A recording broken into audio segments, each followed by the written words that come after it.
from the Dying Channel studios of Arizona, we're going to do a UFC 285 reaction with the MMA-Holes. Hey, how's it going? Welcome to the show. We're here. We're wonderful. It's good to see everyone in the chat. We have a spectacular night of information that we're going to throw into your face, into your ear holes, into your eyeballs, and it's going to be glorious. Jon Jones becomes Anu. Alexa Grasso becomes Anu. And Ariel Helwani is going to be in the window. That's right.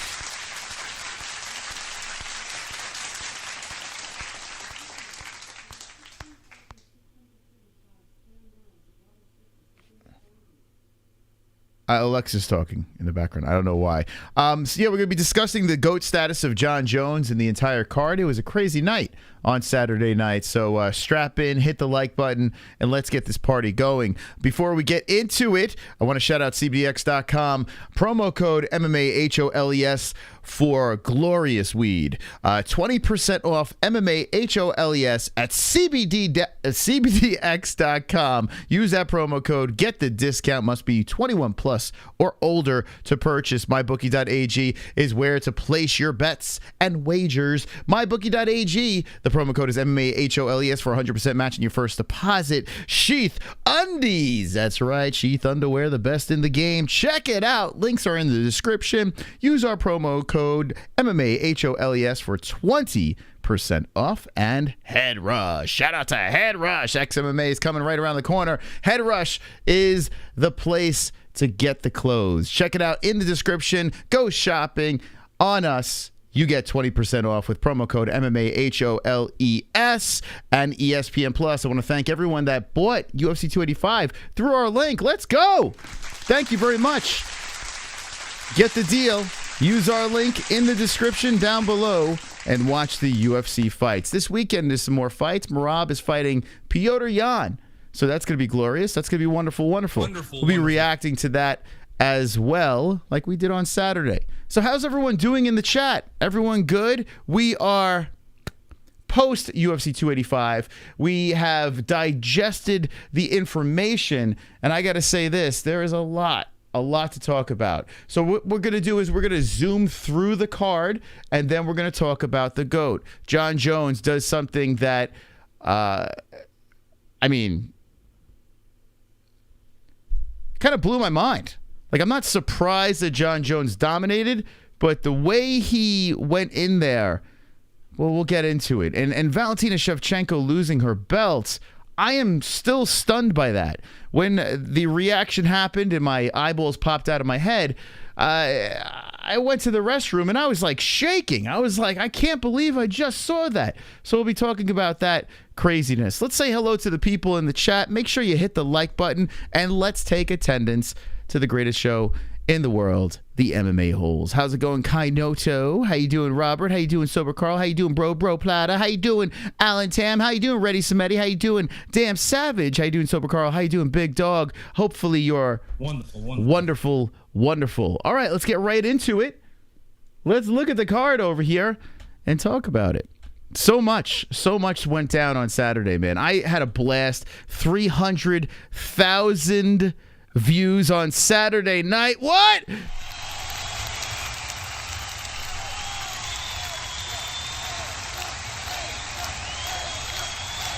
$300,000 views. Must know what we're doing over here. Not bad for a dead channel. Okay, let's start off right off the bat with this. By the way, presents will be opened on Wednesday. It's my birthday. Send me presents. There's an address down below in our link tree in the description down below, and we will be opening up. I saw my mailbox. We got a couple alerts, so I'll go tomorrow and pick some stuff up. And thank you for sending me gifts. I will open them up tomorrow like a big child. All right, let's go to the first fight on the card, and then we'll roll through. We're going to go through this quickly so we can get to the meat. There's a lot of things that really stand out in specific fights that could lead to title contention or new GOATs. We'll talk about it. Rajabov gets the decision win over Rabovics. Just a very strong, dominating performance. It was a decision win. Good for him. Basharat looks solid, man. This kid's good, man. He's coached by Extreme Couture. He is 10-0 and another unanimous decision. So these two fights happened over here, and I'm scratching my head saying, you know what? When I was making the picks, I said there's a good chance that all the favorites are going to win tonight. We were very close to seeing that. In fact,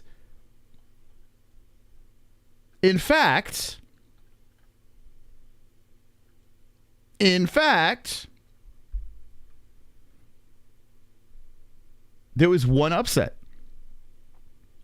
Alexa Grasso, out of 14 fights, one underdog won, and it was Alexa Grasso being a massive underdog over here. She was a plus, what? A plus 575. How about that? That's the kind of night that went down Saturday. Think about that. One. Incredible. Buying bots. Who's buying bots? And buy us some bots, please. We love bots. They're fantastic. Oh, are you talking about Saturday? Yes. We had all bots in the chat. It was fantastic. It was a glorious night. We taught them all to say wonderful, wonderful. Wonderful. Matthias Gamrot had a fantastic win. All this stuff over here. Yeah, that was the only under. That's crazy. I just thought of that right now. So only one underdog, and it was Grasso. That's nuts. Anyway, how you doing, Two Joints? The first two fights starting off the card, pretty crazy over here. As you get the unanimous decisions, I'm like, oh, God, it's going to be one of these nights. It's going to be a decision fest. What's going to happen here? But there were solid performances by some prospects. And then Tabitha Ricci gets in there with that fantastic ass. She just jumps into that octagon after Jake Gyllenhaal was in there, ground and pounding, and some movie spoiling stuff happened for Roadhouse. We'll talk about that later, too. Jake Gyllenhaal at UFC was weird as fuck. You want to talk about it now? Should we get the Jake Gyllenhaal thing out of the way? Should we get that out of the way? What do you think? Should we get Jake Gyllenhaal? Hold on a second. We got a super chat over here. Let's let this thing play.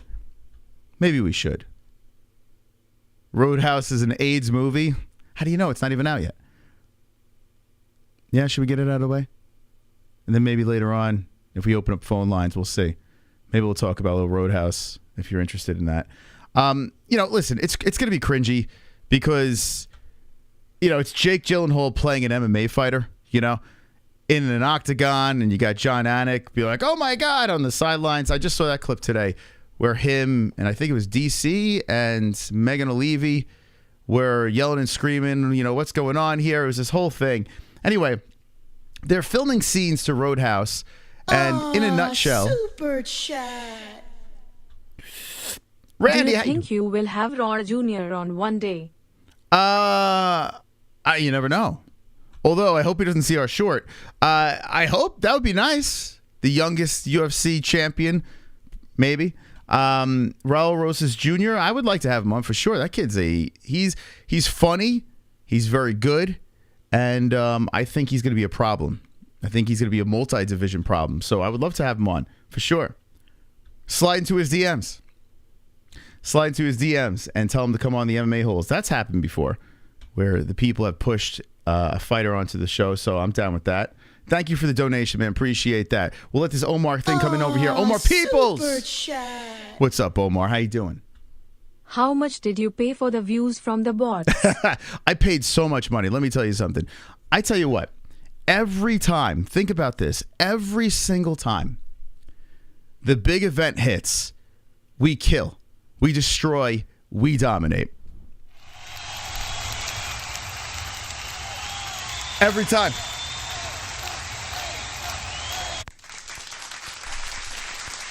Every single time for 6.5 years. We've been doing this, still on top.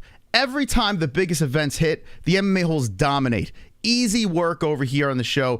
And we've had Mike Goldberg on the show as well. Mike Goldberg was in attendance on the last pay-per-view. I mean, come on.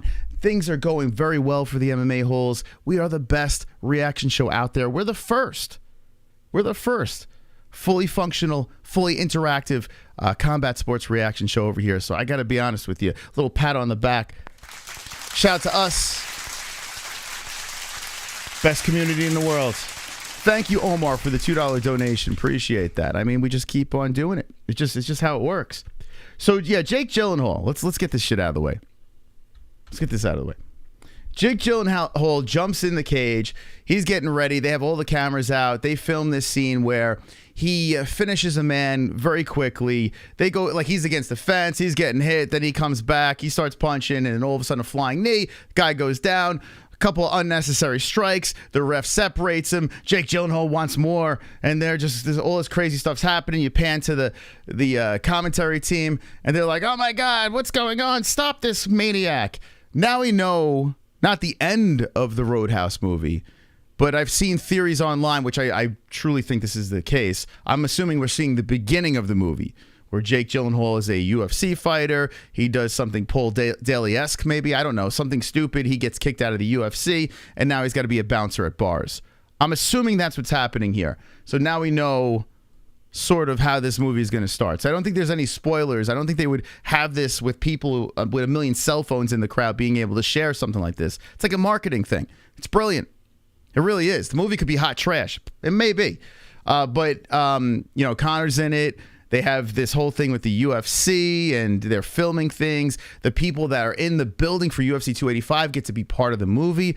It's super duper smart, man. Super smart. Yes, it's cringy watching Jake Gyllenhaal flying knee and fake punch a guy, and I get it. It looks very WWE-esque, but it's very smart marketing because when the movie comes out, people are gonna be interested.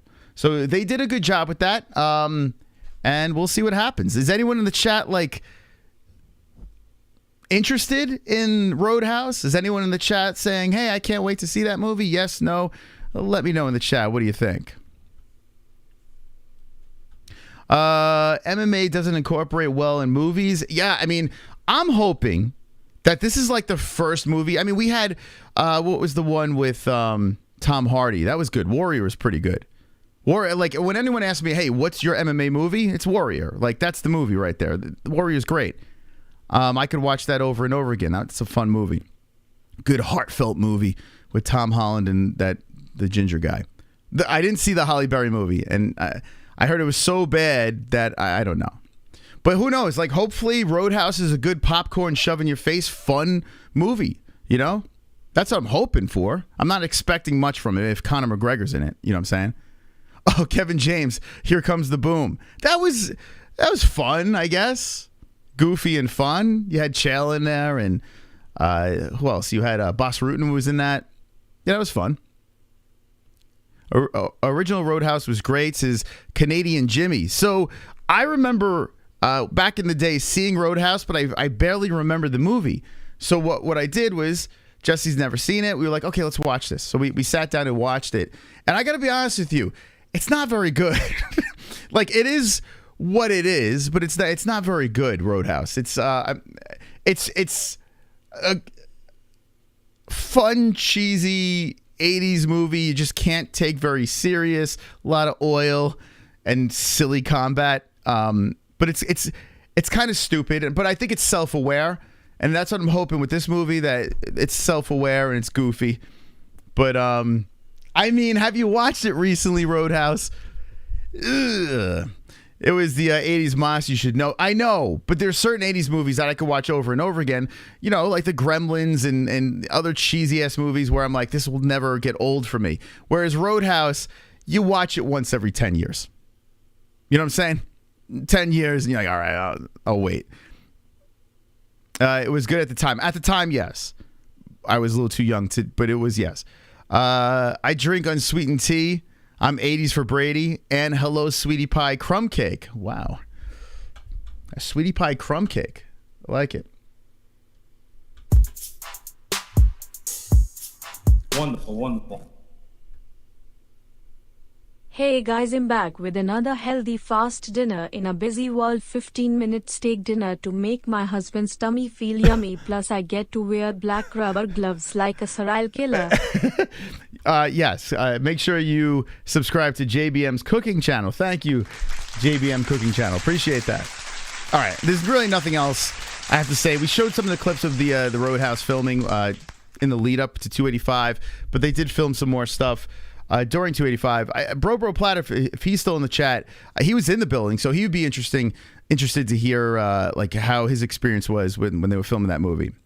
My vid is out. See you, not the MMA. All right, not the MMA holes. We will have a viewing party on not the MMA holes. Bernie, man, aren't you supposed to be crying about being banned? Like, isn't that what you're supposed to do? Like weeping, Viagra dealer, Strickland's burner. Come on, bro.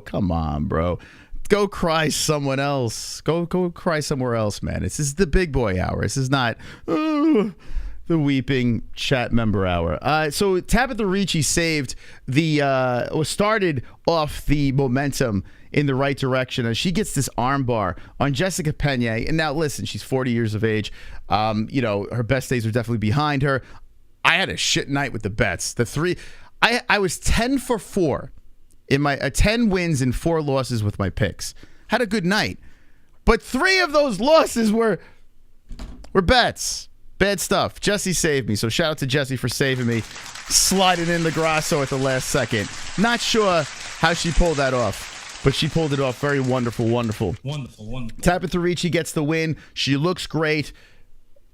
I mean, there's really not much to say. She beat an old lady. We move on. Simon, however you say this kid's name, he's 22 years of age, and the dude is a nut job. He got a majority decision win, but I got to be honest with you. Anytime this weird-looking kid fights, I am in. The kid is so much fun to watch. He is now 8-0, so keep an eye out on Cameron Simon. This kid, I don't know. You would never think. Like, if you see this kid walking the streets, if you're in the grocery store, this kid passing by, you're just thinking, okay, get back to school, kid. No, this kid is actually a legit killer.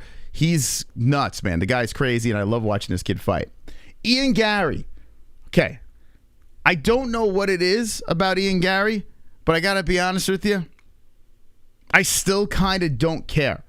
The good news is for Gary is he's 10-0. He's still undefeated. He got to meet Conor McGregor. Seems like a very nice guy. I saw a little bit of him on Ariel, and I noticed with Ian, he's getting a little bit better with the interviews and being on the mic. He's a little less cringy, so that's cool. But I don't know what to think. He finished a guy that he was supposed to finish. I feel like they threw song at him saying, "Here, beat this guy." Like, that's what it felt like. And he got the job done in the 3rd round. He was patient. He was poised. He spoke about that on Ariel as well. And we spoke about that when we were breaking down the fight in real time. You know, we were saying, hey, Ian is literally just melting this dude. He's just breaking him down until he can finish him. So that's something you like to see in a young kid, right? You like to see a guy go out there and be patient and then get the finish. And that's what Ian did. There's still so much more to see with this kid. And I don't know, like, the kid's stand-up is good. He trains out of a good gym in Killcliff. But I need more. He's a big guy. He's still 25 years old. I need more. I need a lot more from Ian Gary before I could say, okay, this kid's going to make a run. Now, does anyone in the chat look at Ian Gary and say, this is the next Conor, this is this is that? Like, I don't see it. I don't see this guy ever being a champion, but he's still only 25 years of age and he's never lost. But right now, nah, not seeing it, Ian Gary, not seeing it right yet. And I got to be honest with you, I'm not even excited. It's weird. I was super excited with the Conor rise. I kind of don't care. So help me out if you're a Gary fan. Like, why should I be excited about Ian Gary? And there's Bro Platter in the chat. How is the buzz for Ian? Did he get a good pop? I mean, he was low on the card. Let me know. But Ian Gary, help me out. Did I see the vid of the guy starting? Yeah, I did see that. Yeah, a guy was like some knucklehead. I swear to God, I just wish like guys like Ian Gary would just run this dude over. But he did the right thing. You know, you don't want to be sued beating up some drunk idiot on the street. It's so crazy picking fights with fighters. It's like, what are you doing? How small is your dick? The Irish showed out. Okay, so then if that's the case, I've been to a couple of Conor fights, and the dancing before and after the fights in the streets, and the Irish flags and everyone jumping up and down. Did you get a taste of that? Was that going down for Ian? Because I got to be honest with you, when the Irish crowd is in the building and they're outside and they're going nuts, they're so much fun to be around. Definitely wasn't a Conor vibe though. Yeah, there's something missing, right? I mean, maybe because he took his wife's last name, which is admirable. Like the guy's a bigger man than me. I don't know. I think I'm too full of myself. I don't know if I could do that, but he did it for his kid. He did it for a kid because he wanted his kid to feel like Ian was like his dad. And it's kind of cool, man, that he did that. The Machado name, he took his wife's name, but you would never see Conor take his fiance's name. You would never see Conor do that, you know? Full-blown prick. We didn't talk about Bo yet, but we will get there. We will get there. And that was 100% a low blow. A low blow.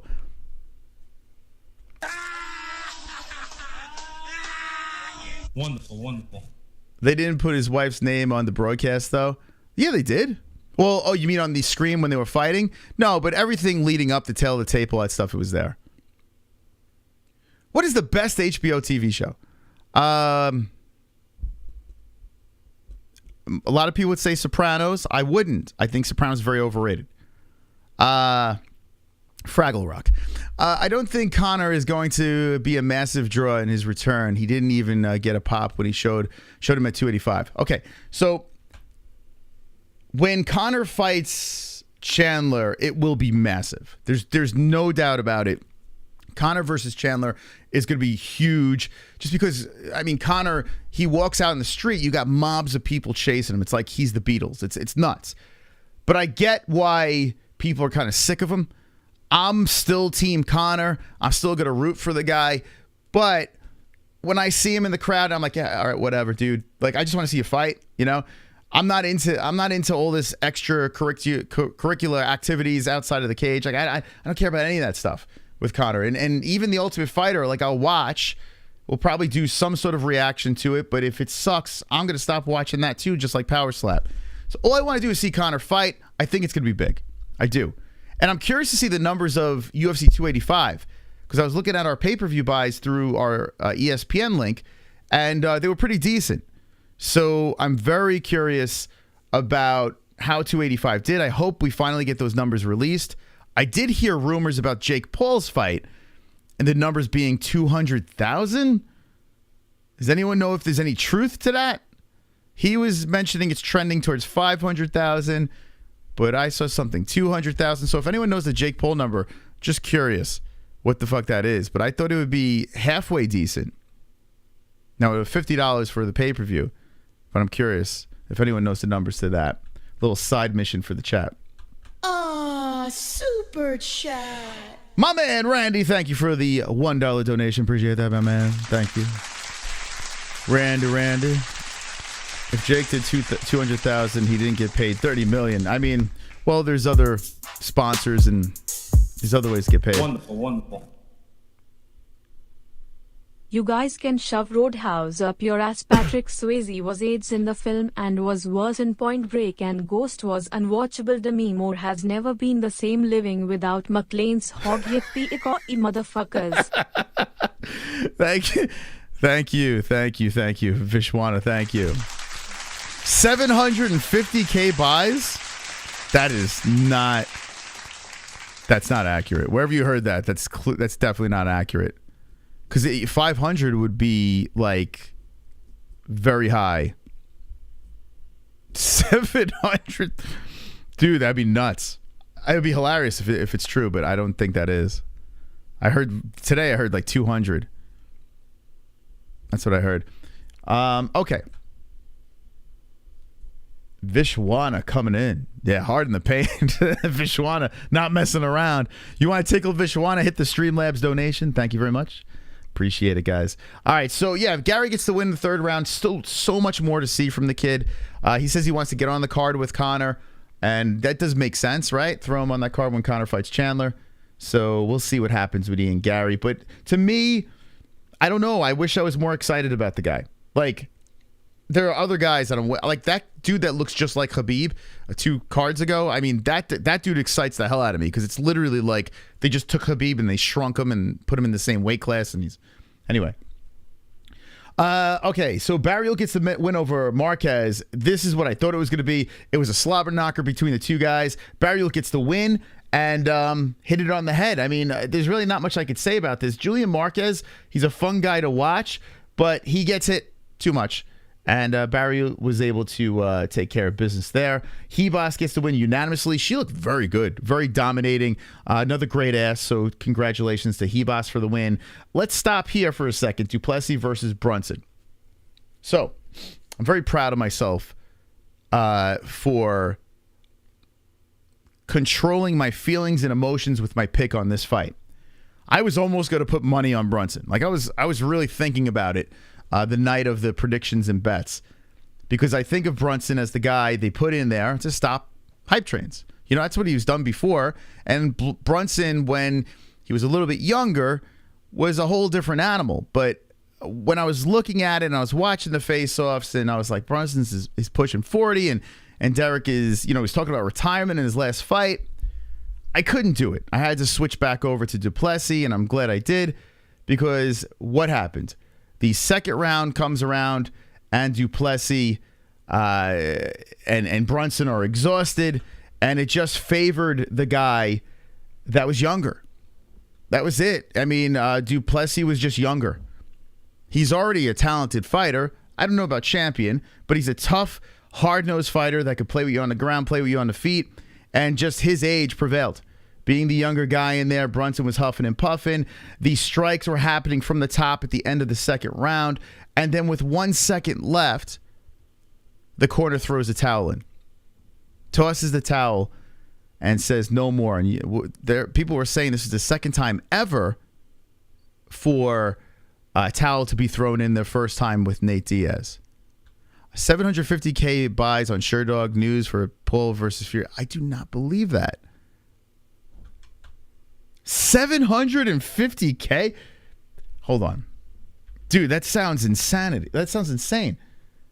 Paul versus Fury pay-per-view buys. 2 days ago.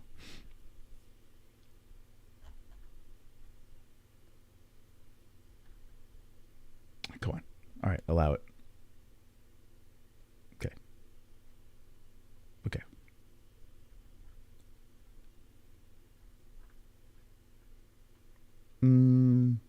Paul estimated 500K.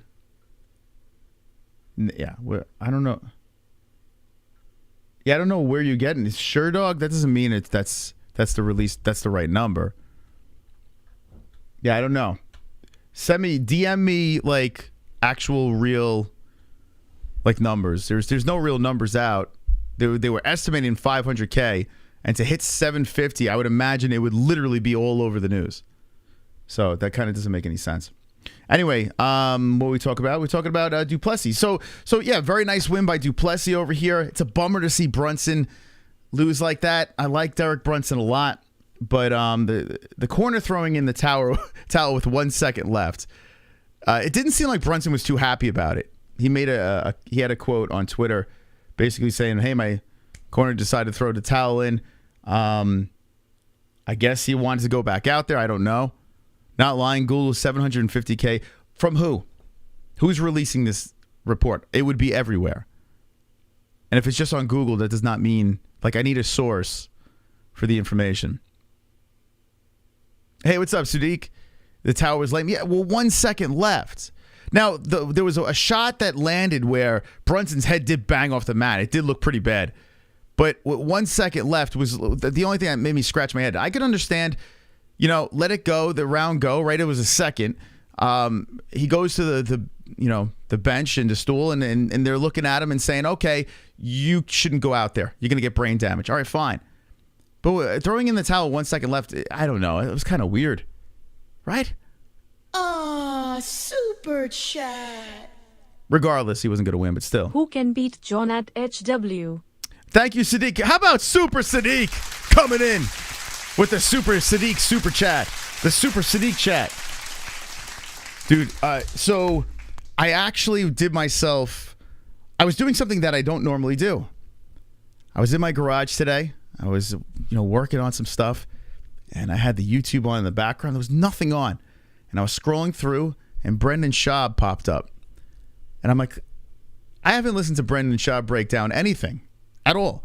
So I'm like, let's just have this on in the background and see what he talks about. And he was talking about Jon Jones, and he was saying things about Jon, like he was gloating about picking him and him dominating. But the way people are talking down about Cyryl's performance and he's not as good as everyone thought he was, and then people kind of shitting on Jon's stand-up a little bit, where we didn't really see much of Jon's stand-up, wasn't a very long fight. I thought, from what I've seen, now I got to watch this back again. Maybe I was in the moment. I thought Jon looked so fucking good that I don't know. I honestly don't know. Like, I would love to see him fight a Curtis Blades and his grappling, but he's still, like, he looks so big and strong at heavyweight. Right now, I can't throw one person out there and say, this guy's the guy. Now, Tom Aspinall was the guy that, SCHAUB was throwing out there. And I don't know how you could say that when he's coming off that injury. We don't know what the hell he's going to come back from with that injury, So I can't put my finger on the guy that's going to be a massive problem for him. I think Jon is the guy. He's going to fight Stipe next. It's a fascinating fight. Stipe looks so confident that he's going to beat Jon Jones. He looks so confident in all the interviews when they showed him in the crowd after Jon won and Stipe didn't even budge. Like, it makes me interested. Yeah, Stipe's ready. It seems like Stipe has been keeping himself in fantastic shape. If Stipe can't get the job done, who's going to do it? Pavlovich? I got to be honest with you. Pavlovich looks great. I'm picking Jones all day. I really do. Now, we don't know how many fights. Like, Jones was saying that he wants to fight Stipe. We don't even know if he's going to fight after Stipe. He might just fight Stipe and call it quits. I hope he doesn't. I hope we see a lot more fights from Jon at heavyweight. It just like reignited the division. But let me know in the chat, who is a heavyweight that you think will be the true test for Jon Bones Jones? Let me know in the chat. Curtis Blades, like, that one does stick out to me because he's a monster. His striking's getting better. His grappling is no joke. Like, is Jon going to hit him with a flying knee? Like, that seems like his kryptonite, or an uppercut. Jones, he signed an 8-fight deal. That doesn't mean he has to fight it. I don't see everyone's comments anymore. You have to hit... So it's not live chat anymore on the phone? Super chat. Data 5,000? Moss, Joey, why are you a ginger? it's a great question. I don't know. I ask myself every day. I'm like, why am I ginger? I have no idea. I was born without a soul. And it just hurts me to think about, going through life as a ginger, a soulless man without a direction in life, on a YouTube channel.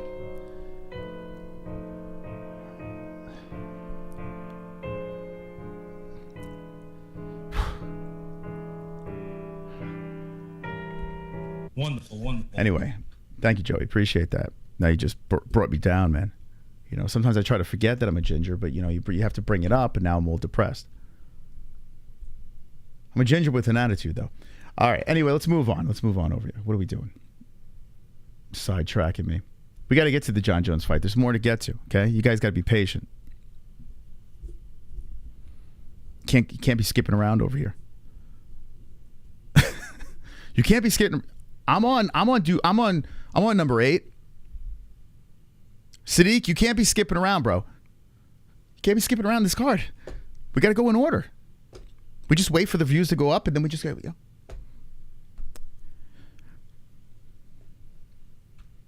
Talk about super chat. Joey?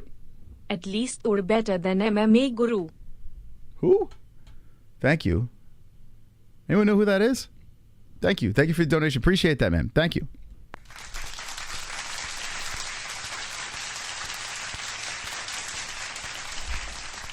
Who's that?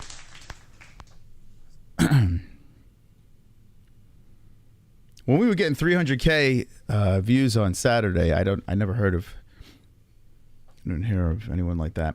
Cody Garbrandt versus Trevin Jones. I don't know why. I made some of the dumbest decisions with my money at mybookie.ag. I had a bad off night. I had an off night. And this one over here, I don't know what the hell I was thinking. I thought Trevin Jones was going to show up. Like, I thought he was going to actually fight, and he didn't.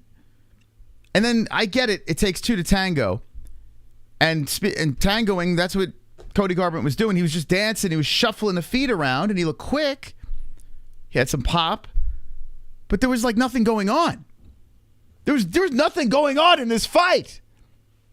And then, like, at the very end, Trevin's like, okay, I'm gonna start fighting now. And it frustrated the hell out of me to watch.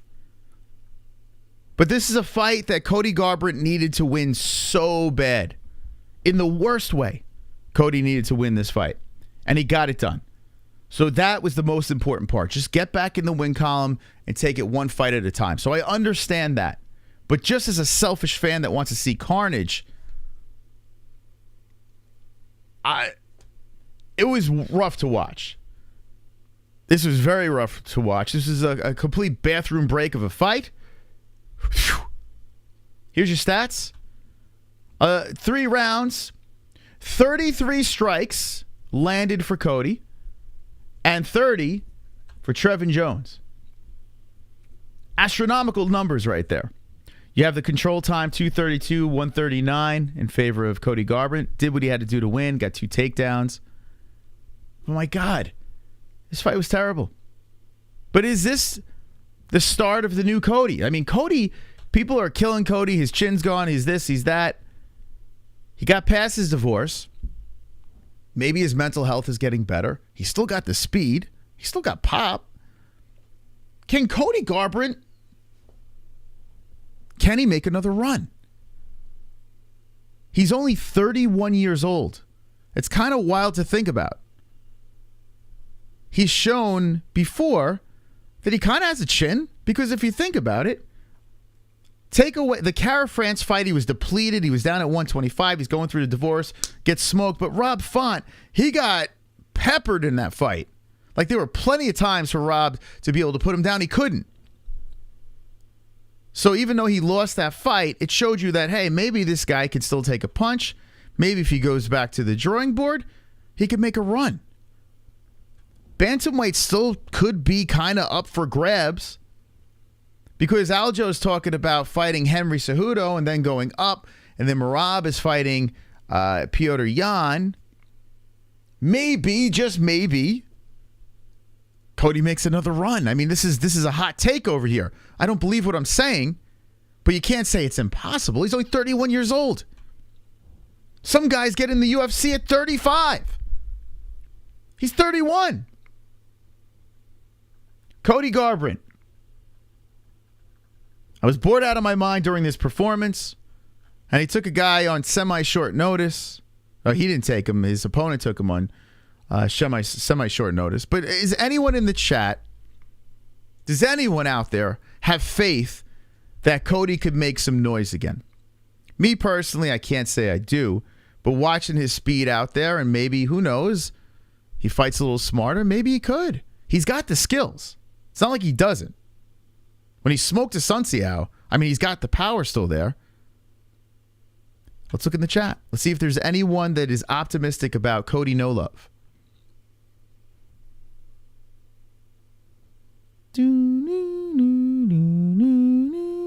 Hit the like, by the way, if you haven't done so yet. I appreciate it. We got 230 watching. Smash up the like button, please. So far, I haven't seen one optimistic person. Tim was repping him hard. I got bored. Dude, that fight was terrible. Absolutely terrible. Hey, why is it not playing? There we go. Ah, super Super chat. Super Joey. Cody Garbrandt has the lowest IQ in fighting. I mean, that's a little... How could you have the lowest IQ in fighting and you're a former champion? How? What kind of statement? I mean, Joey, listen, I love you, bud. What is that? The lowest? What? Oh, yeah. What? Come on, get loud. Uh-oh. MMA-Holes in the crowd. It's death. Come on, get loud. MMA-Holes in the crowd. Got MMA-Holes in the crowd. MMA-Holes in the crowd. MMA-Holes in the crowd. Thank you, Death, for the $6 dono. Sincerely. Thank you, Death. Let's go, champ.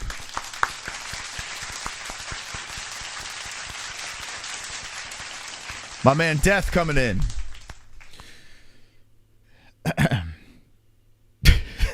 Thank you. Thank you, Death. Appreciate that. All right, so it looks like not many people out there are very pro Cody Garbrandt. And I see in the chat, Swag Knight saying UFC is scripted. Now, Swag Knight, we do have fighters that pop in and out of our chat that are actually in the UFC. So do me a favor, Swag Knight, hang out in that chat. Next time you see a UFC fighter pop up, ask them how scripted the UFC is. Now, I know you have your James Krauses. I know you have some other coaches that are, it's a little suspect. You never know. But the entire game, the sport of the UFC being scripted, I'm not quite on board. People yelling. Oh, hold on a second. Wonderful, wonderful. Hold that thought, Chris. Ride Drive. I went back to watch the fight started with Cody fell asleep. Woke up later and the main card was over. You didn't miss much with that main event, that's for sure. That is quick. A lot of people, and thank you, Ride Drive, appreciate it. A lot of people are saying that the main event was fixed. And I don't know what to say anymore. Like, they didn't like the way a fight went down or played out. Immediately it was fixed. Dude, what? Life and logic, don't tell me you buy into that. You're just telling me that Gane took a dive?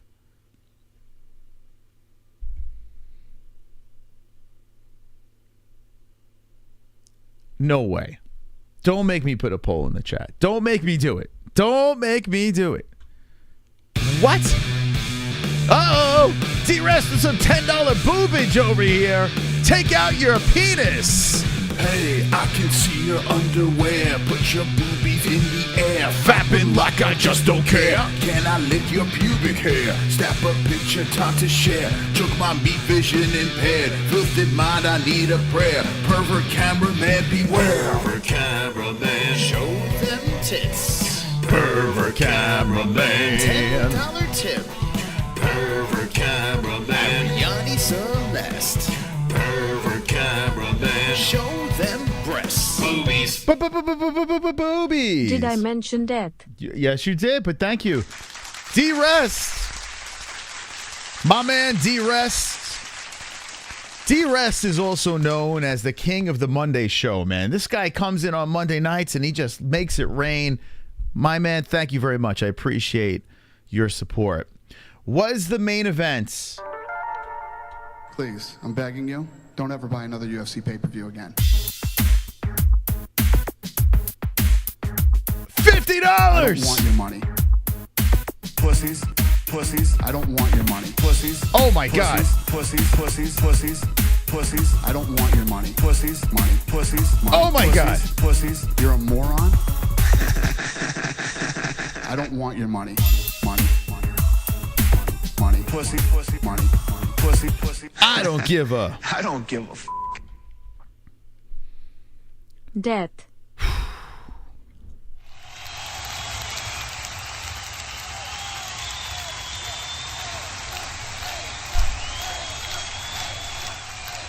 We're not worthy.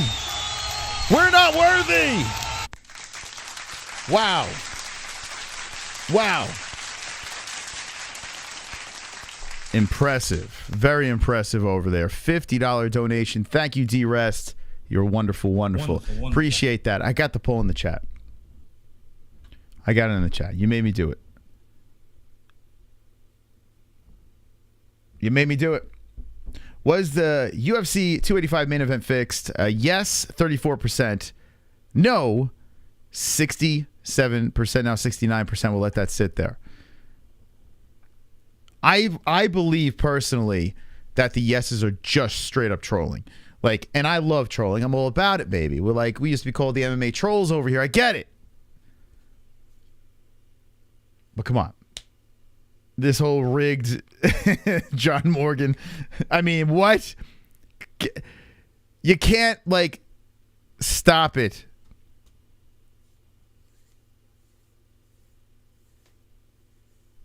Does he think all fights are fixed or some?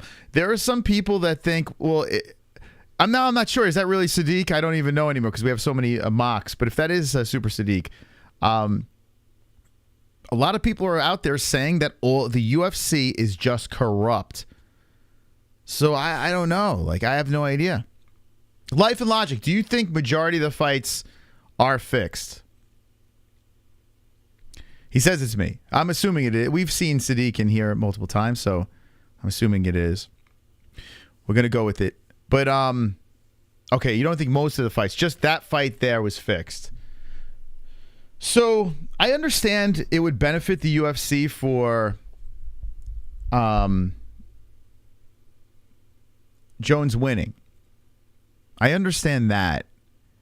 I just don't think that Ciryl Gane, I understand money talks. I get that. I don't see any reason why a guy, like, he looked genuinely crushed, Gane, after the fight. Thank you, Savage. So that is Super Sadiq. I mean, I think, honestly, when we see all these fights play out, and there we go. There's Sadiq's channel. Go subscribe to Sadiq. His freaking breakdowns are hilarious. I think it's, like, super disrespectful to guys like Sadiq. Now, I don't know. Let's ask Sadiq. Does he think that the main event was fixed? And now, if he thinks it was fixed, then who am I to say? But I feel like it's so disrespectful to a lot of these guys, you know? I would argue that it would make more sense for the UFC to want Gane to win. I mean, okay, so you're saying because of the French market, right? Oui. Get, you know, like for instance, Grasso winning and getting all of Mexico, hyped up and pumped up, and, you want that. You want people from all different countries to, be represented. The country, yeah. So, but I still think the money's Jones. I still think, even though, like, when you have, like, specific guys like John, I think that's huge because now you get the Stipe Miocic fight. Like, for instance, if Gane wins and he fights Stipe Miocic, no one really gives a shit. Jones wins and fights Stipe. Now we're talking big bucks. So I think the short game, it's more in favor of Jones. And Jones demands more from the company than Gane, and he's less of a risk. Well, that's true. He is less of a risk. I can't argue that. Dude, what about this? This is a little side thing over here. When Jon Jones went to speak to the media, and they were kind of goofing on him about the after party, and how Dana White wanted him to get into a private jet and just go home, and Jon Jones basically says, well, he knows. Everyone makes mistakes, like alluding to the fact that, Dana's made mistakes. If anyone knows, Dana understands. I thought that was hilarious. Little jab back at the boss. So I thought that was pretty funny. But yeah, Jones is a liability. There's no doubt about it. Dude, it was so fucking funny, man. I like Jones a lot because he's such a prick. Like, he's such an in-your-face prick. He's so fucking good, and he's got this whole God thing going on, but he's still a prick. And it's just so much fun to watch John being back in the UFC. Yeah, he has given John grace. I mean, this is what we said before. Like, as long as you're winning, you could make a gazillion mistakes, or you could be the unicorn that is Conor McGregor.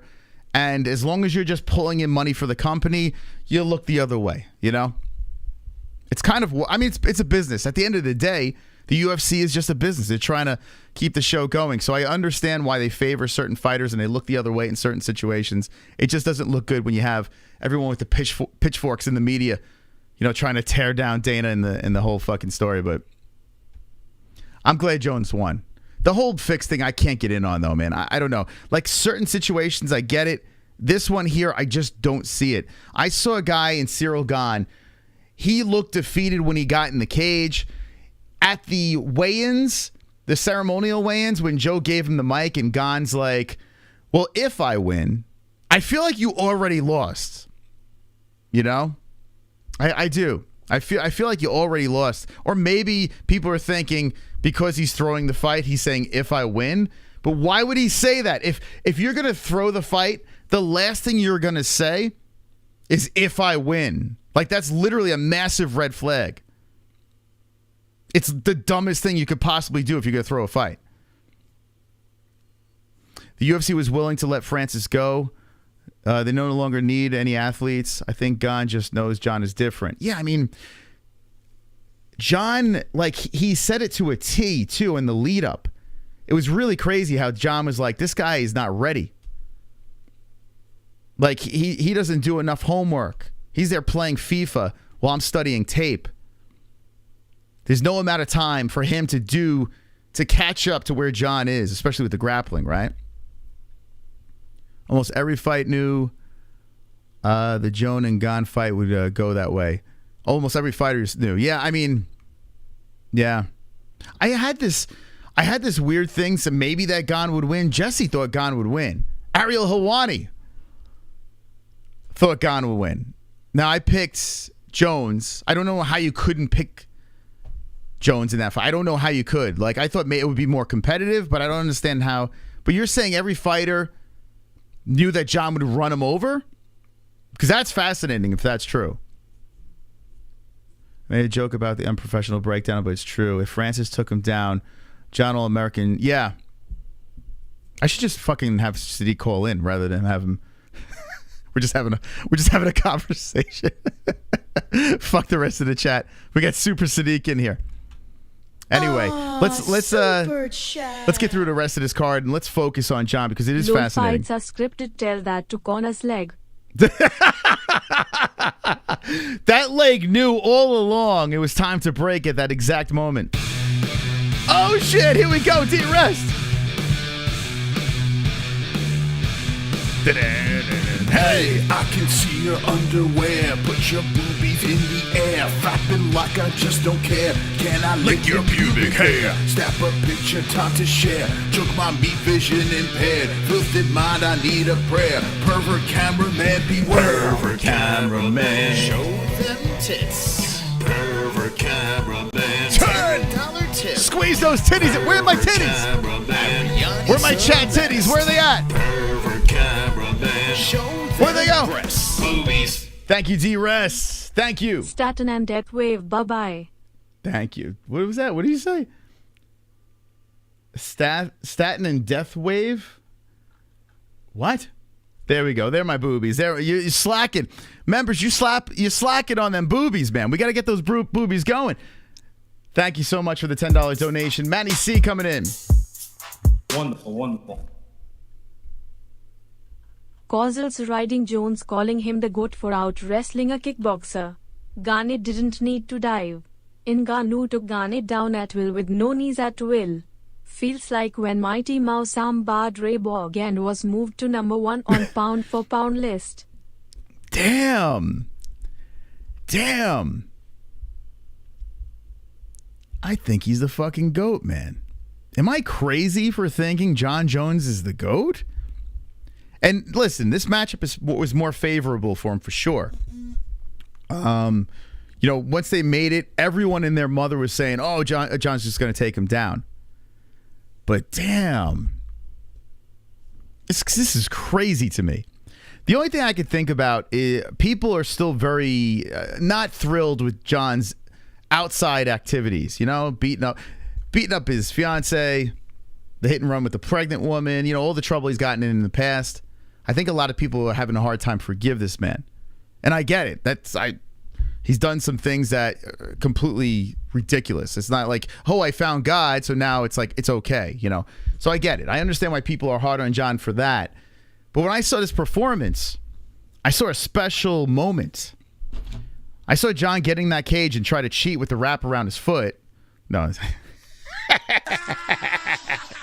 Wonderful, wonderful. Which is hilarious, though, the fact that Jon was going in there and that whole foot wrap thing. It's almost like we're cheating again. But no, Jon going into that cage, going in there and literally running over Ciryl Gane, who's a scary heavyweight. It looked like Ciryl was like a little nervous on the feet too against Jon. You know, it looked like Ciryl was just in over his head. It was this weird moment. When was the last time we saw Jones look so dominant in a fight? Think about this. Jon's been in a bunch of decisions as of late at light heavyweight, right? When was the last time? All right, so his last finish was the Gustafsson fight, but that was in the third round. That was the rematch. The Cormier one, very impressive, but that got taken away. No contest, ridiculous. Anyway, that was in the third round. Dan Henderson was grappling, okay, which was. Did you guys see that, the grappling thing? Dan Henderson looked like a little mouse in a line, fighting a lion. It was crazy. St. Preux was surprisingly, even though it's a unanimous decision, Jon looked mortal, but I think that was like right after his mom died. You got the Cormier decision with the Gustafsson first fight. Beautiful, classic. Chael. I was actually at this fight in Jersey. UFC 159 in 2013, where he broke his toe and he ran over Chael Sonnen, and Chael Sonnen said it felt like he was in there with a bear. 2013. Almost exactly 10 years ago. April of 2013 was the last time Jon Jones had a first round finish. Fast forward to March of 2023, and Ciryl Gane gets choked out by Jon Jones. Wow. That's kind of crazy to think about. 10 years. That fight does seem like yesterday. I was in the building for that. I remember clear as day. Everyone was cheering Chael Sonnen. Everyone. And I was like, didn't Jon grow up not too far from here? And they were booing the hell out of Jones. That was like the last time people were booing Jones. Like all of a sudden, it just turned and everyone loved Jones. Even after all the shitty stuff that he did, everyone was still cheering on Jon Jones. But in 2013, that wasn't the case. Chael was actually the good guy then.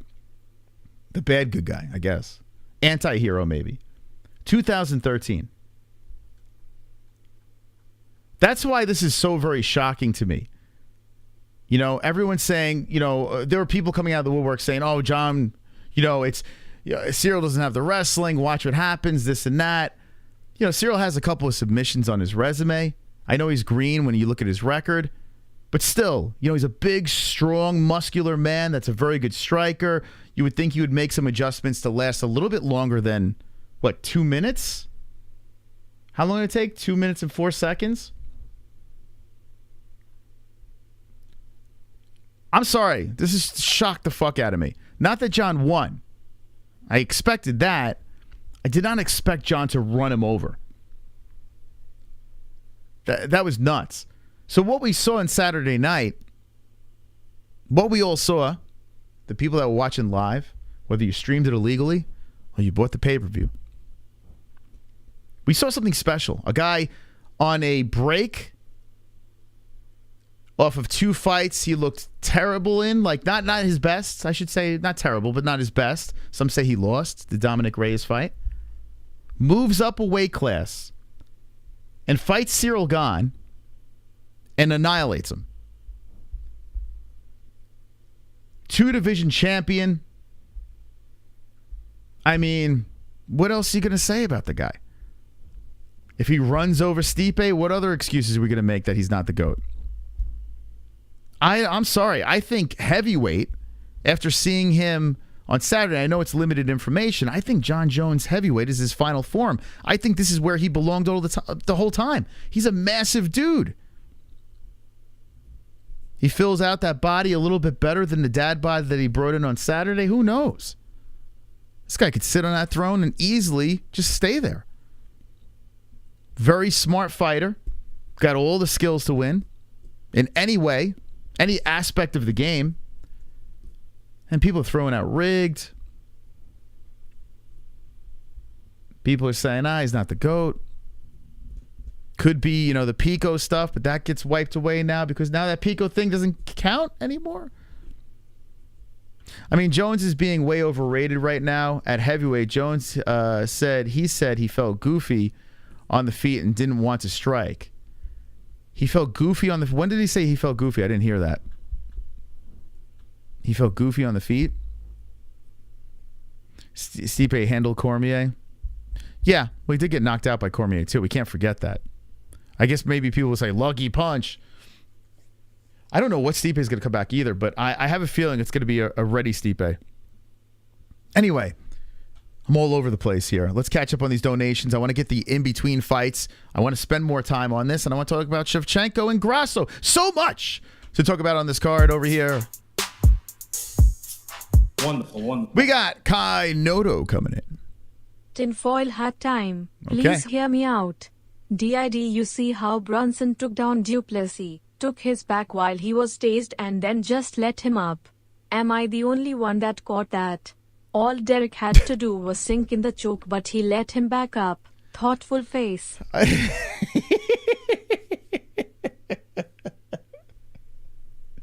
All right, I'm not even going to address this. I don't want to wear the hat for this one, but if anyone in the chat wants to address this, they can.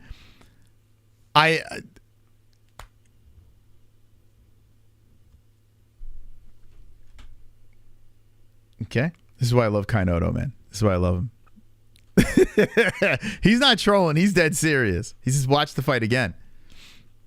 No. So we're saying that Brunson threw the fight now?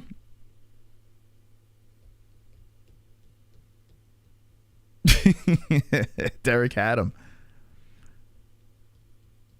John Stipe evenly matched. John's chin is much better than Stipe, but Stipe has a much better boxing. You know what? You're right. Stipe's boxing is pretty damn good. You are correct. I would probably give the edge to Stipe in just straight boxing. But then, and Stipe's grappling is so good too. Yeah, that's a fun fight. That really is. I'm looking very much forward to that. Derek had him. Clean rear naked, but got up and let him back up. I mean, I don't know, man. I don't know. You worried about Stipe's age? Yeah, like, he's another one off a break. See, this is why, like, here's the problem with these fights. With Jon Jones off a long layoff, this is why I didn't bet on it. Because, yes, Jon is the GOAT. I picked Jon to win, but I didn't put money on it because like, when you got guys on long layoffs, like, you don't know what's going to happen. And then Jon was moving up a weight class. Now we got Stipe. He's a full-time fireman. He's not part-time. He's full-time. And he's clearly keeping himself in shape. A lot of fighters are saying he looks big and strong. But, being out that long, I don't know. Sadiq's on a layoff, too. What kind of Sadiq is going to come back? What kind of Sadiq is coming back to the cage? That's the real question. Are you going to come back like Jon Jones and be running through people? These are the questions that need to be answered. But the whole Derek Brunson thing, I can't entertain. I don't think he threw the fight. I don't know. Maybe. You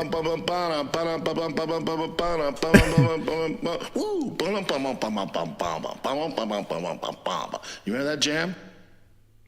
Remember when I kept saying Gane was going to find a KO late in the fight? What the fuck is wrong with me, guys? Kainoto shav khatarak manan of ma bros. Thank you, Ninja Choke. Appreciate that. Hey, round of applause to the donators tonight.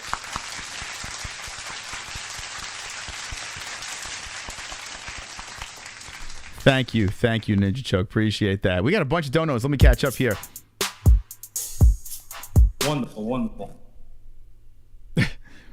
Happy birthday, old son. Thank you, my man. Thank you. Wednesday, my birthday. I'm going to be opening up presents on air, and we're going to be talking about the fights this Saturday. Thank you so much, D-Rest. Thank you for being wonderful, wonderful. Appreciate that, my man. Oh, man, he's coming in hot again. Live from Australia. Come on, get loud, MMA-Holes in the crowd. There they are. Come on, get loud, MMA-Holes in the crowd. We're rolling deep. Got MMA-Holes in the crowd. MMA-Holes in the crowd. MMA-Holes in the crowd. K. Thank you, D-Rest. Appreciate that. Just says K over there. Thank you so much. Wonderful, wonderful. For being wonderful, wonderful. MMA Holes in the crowd. And there's the MMA Hole logos over there. Thank you, guys. Did Sadiq say he was going to come in? He was going to come in at middleweight? He was going to come back from the injury? I see Sadiq just yoked. He's already freaking shredded. Imagine you see him fighting middleweight. All right. Let's get back into this over here. So, we're bouncing around a little bit. Well, Cody, I don't know how much more we can talk about that. Let's talk about Bo. Bo Nickel versus Jamie Pickett. Another fight that felt clearly like, hey, let's put Bo on the pay-per-view. You know, people are buzzing about him. Let's put a guy across the cage that he's going to beat. But then the controversy of the nut shot, which was a clear nut shot. And I understand Bo is most likely going to win this fight no matter what. But the nut shot did speed up the situation. Immediately Pickett is like, yo, like, we got to stop this thing. And Bo, you know, no one stops it. And Bo just keeps going. And that's what you got to do if the ref's not stepping in, right? He gets the win. The submission in the first round looked very good. More information, of course, is needed. But we do know that this guy is a freak of nature when it comes to the grappling. So I want to know in the chat what you guys think about Bo Nickel. Yes, I think this guy is the real deal. I think he is very good, very talented. I would like to see more of the striking, but we're not going to see that here. What did you think about the nut shot, the appeal coming in from Jamie Pickett's side of things? It sounds like they're going to dispute this. Are they going to win? I don't think so. But let's get some thoughts from the chat on this. There's really not much from me. I do believe it was a nut shot, yet I'm not going crazy over it because I do feel the outcome would be the same no matter what. Penny was a safer bet than Jones. Yes. I am saying that, yes. Because Penny, she had a ton of experience. She's saying semi-active. When you are betting on guys on 3-year layoffs, up a weight class, dude, that's insanity. It really is. Like, you're literally just saying, I think this is going to happen, right? There's really not much you're going with. Now, I understand John's the GOAT, and I did pick John to win. I just couldn't put my money anywhere. I don't like putting my money on fights when guys are on long layoffs. It's like, it doesn't make any sense. Jones never lost, is not saying anything. The last 2 fights he had were arguable. He had a split decision to Thiago Santos, which is very damn close. John looked mortal. And then you have the Dominic Reyes fight where like 90% of the people out there are saying Dominic Reyes won that fight. You know what I'm saying? Like, so, like, there were a lot of things, there were a lot of reasons that I just didn't want to touch it. I picked him in our Tapology, you know, yippee-ki-yay, but I didn't want to bet on it. I honestly, like, listen, I need more information in order to lay my money down. You know what I'm saying? And yes, the Penny thing was silly. It was a dopey bet. It was a bad bet. I can't.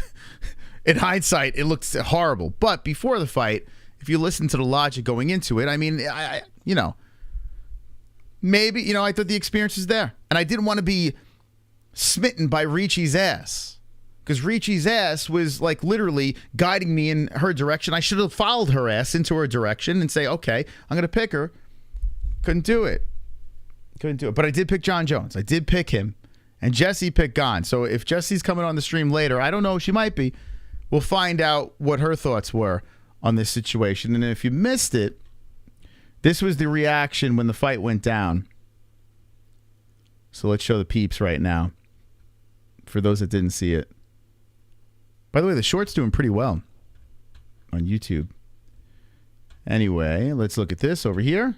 Defense on the mat, and Jon immediately gets this thing down to the ground with 3 minutes left on the clock of the first round. Jon smothers the tap. There's the tap. There's the tap. Look at Jess. So I'm freaking out over here. Jess is like, I picked Gane. And Gane, Jon Jones gets choked out. Jon just smooth, man. Just smooth operator on the mat. I'm trying to mute this thing. Hold on a second. Here we go. Look at this, man. Dude is like, I mean, all I could think about when I see this, and there's a tap, is Chael Sonnen. How Chael Sonnen said it felt like a bear was on top of me. You know? It's crazy. What did he do? What do you mean? What do you mean? What did he do? People are fucking weird, man. Too many there's too much. We should stop selling tinfoil. What do you mean? What did he do? Who wouldn't tap when you have this freaking behemoth on top of you, cutting your blood supply to your brain? Definitely rigged. What are we doing here? I mean, he should have got out of that, right? What would you have done in this situation, guys? Like, what? Oh my God. Bro just Gane sucks. Bro tapped immediately. How do you not get out of that?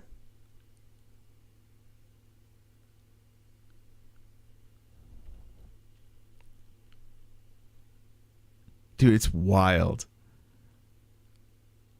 Like, if I'm sitting back here and watching this, you know, I'm just staring at the chat right now. I'm sitting back watching the chat, and listen, I'm just an armchair quarterback over here, right? I'm like one of you guys. Not even just a choke, it's also a neck crank with no legs to help escape. See, that's from an actual UFC fighter right there. Like, I would love to know what's going through Sadiq's head. The keyboard black belts are going crazy. Dude, like, I'm a dopey host of a show. I don't know jack shit. All I know is I like watching this sport. I like watching people beat each other up. I don't know the intricacies here. But what I do know is if I was in this fucking situation, I don't give a fuck who I am. I'm done. like I am done right here. This is a big, scary goat on top of me. Like, literally about to rip my head off my neck.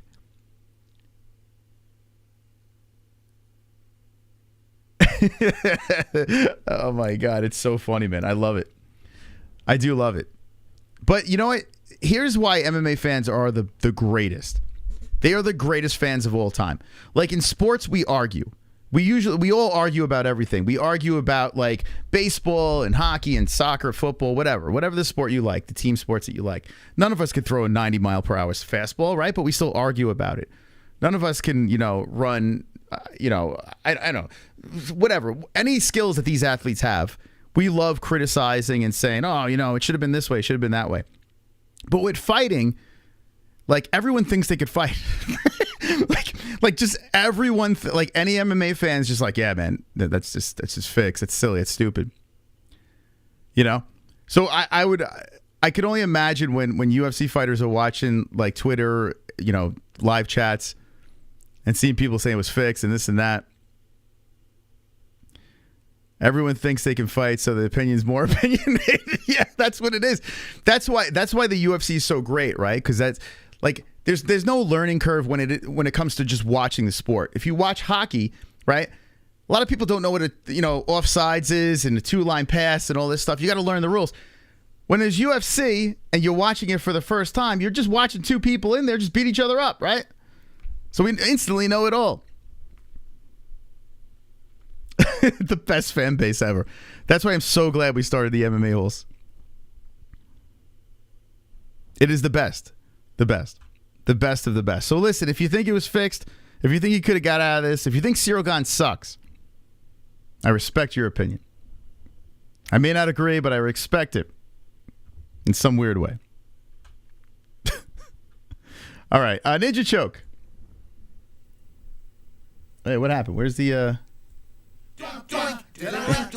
You make him lose the fight terribly inside of the cage. Here we go. You make him spread his ass cheeks. Now you enter his backstage. And you fill it with your rage. Come on, style bender, Yeah. one fight. Izzy is inside COSTA. Izzy is inside COSTA. Oh my God. Leo to the Dragon. Dragon Machida was drinking his own piss on Saturday and laughing his ass off knowing how good John's fucking guillotines are. P.S. Tropic Tom, why did you abandon me outside of the tri-tip last night, bro? I got jumped in the parking lot. What? What happened to that last part over there? Thank you, Ninja Choke, for the Izzy is Inside COSTA donation.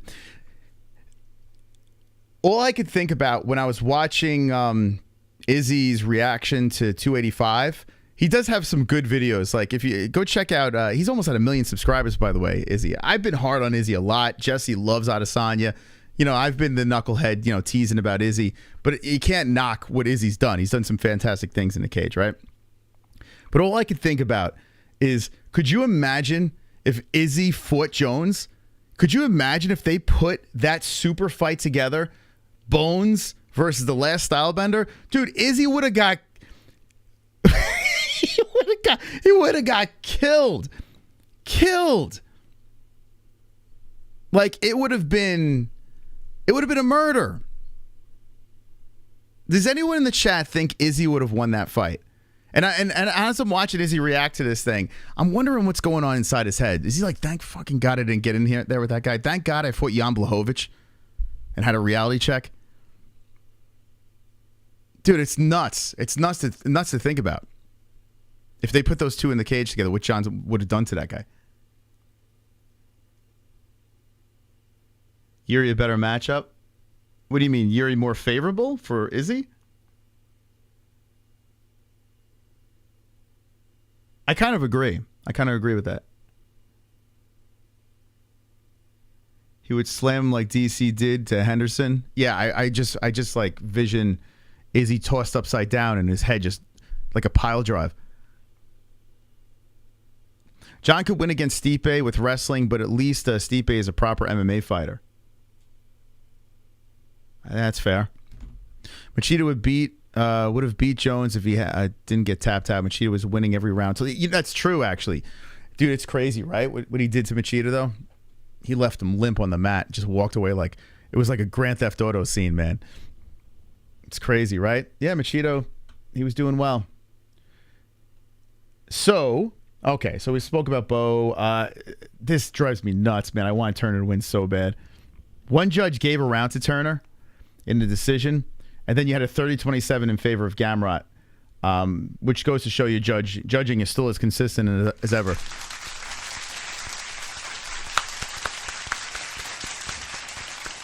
Still very consistent. I really wanted Turner to win, but Gamrot won that fight. He did win that fight, and I was hoping the judges would have got it wrong. But Jalen, he showed up and he fought a guy in Gamrot who didn't have to take this fight, comes in on short notice, very dangerous to lose, and gets the win against a big, scary guy in the Tarantula. So really impressive job by Gamrot just getting that W there. And I think Turner showed that he can hang with some of these top guys, but Turner still needs work. There still needs, it's just like something missing. How old's Jalen now? He is 27, so he's still young. He still has ways to evolve, I guess. That's all I got to say about that. Let's talk about Shavkat and Neal. So people are like, this is really bizarre to me. I picked Shavkat to win this. He's one of the 10 that I got correct, okay? Very mystical. But Shavkat goes in there against the guy that missed weight by 4 pounds, and I still think... I want to ask the chat this. Like, I still believe that Neal went into this fight purposely overweight. I think it's a very dangerous fight. And he's like, let's just take the hit. Let's have a little bit of advantage here. And I think it might have played a part in this fight. Why it was competitive for the most part until the third round happened. But it was a fantastic matchup over here. And people are kind of saying about Rachmanov what they said about Chimaev against Burns, that, oh, he's beatable now. He's not a top 5 guy. I don't know why we're disrespecting Neil when it comes to his actual skill set. Granted, he missed weight, but still, Neil is a freaking animal. The dude is really good. Number 7, I think, somewhere around there, right outside the top 5. And to go in against a guy like that and submit him and continue your finishing streak, I mean, I'm incredibly impressed by Rachmanov. Really impressed. I just want to look at the stats over here real quick. I think Rachmanov is like the real deal. And people are like, oh, if he fights Hamzat, he's done. Like, they're just counting Rachmanov out. I'm like, I thought he looked great. I mean, there were moments where, it was a little dicey. But I think overall, let's show the stats here. I thought this kid's a killer. 120 strikes to 69, 113 significant to 69. You got the control time 343 to 112. So, I mean, it was a competitive fight. It really was back and forth. I mean, Rachmanov showed that he had a chin. His takedowns were insignificant because, hold on, let's go to the takedowns. 0 for 4 on takedowns. So that just goes to show you the 4 extra pounds helped. I think he was getting a blood transfusion. Who?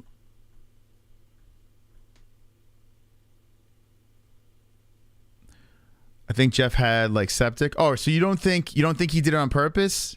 You think he was having like health issues or something? I mean, it's possible, but I don't know, man. See, this is where my tinfoil hat pops on the head. Now I gotta see, the chat's contagious. I gotta throw my tinfoil hat on here. When he missed the weight, I don't know, man. I feel it's a super smart move. Take the hit. If you beat Rachmanov, you beat the hype train. People start to forget about the weight miss. And here's the kicker. Neil misses weight, but still got a bonus. So it really worked out for Neil. I know it sucks that he lost, but it kind of worked out for him all around because he still got paid, right? But what a fight, though. What a fight, man. This fight was complete fire. Such a good scrap. If you missed it, run this one back, and Rachmanov gets another finish. I don't know how it happened, but I heard it was pretty bad, and Jeff barely used it as an excuse. Oh, okay. Well, there you go. You would know better than me. There you go. All right. So we heard it from Super Sadiq, who would know way better than me on this one. My theory could be wrong, and this guy had health problems. And if he did, and did not mention of it, make it as an excuse or a crutch, that's pretty impressive. This guy's a savage, man. Jeff's a savage. I've been listening. It's contagious. It's contagious. I get all these conspiracies thrown at me, and then I start turning into them. Like it's fucked up. It's like they bit me, and now I'm a vampire too. Anyway, I'm still gonna say, he did it on purpose. But if he comes out, all right, then Sadiq's right. But there you go. Regardless of the fact, Rachmanov wins, and I would love to see Shavkat versus Colby. Like, I would give it to me, feed it to me, inject it into my face. I just want to watch Shavkat versus Colby Covington. I think it would be a banger. I think that would be so much fun. If he's not able to take down Neil, well, what's going to happen with Colby? Is Colby going to be dumping Shavkat on his ass? Are they going to nullify each other? Or are these guys going to be standing and banging? Like, what's that going to look like? Would Colby take that fight? But, boy, I would love to see that.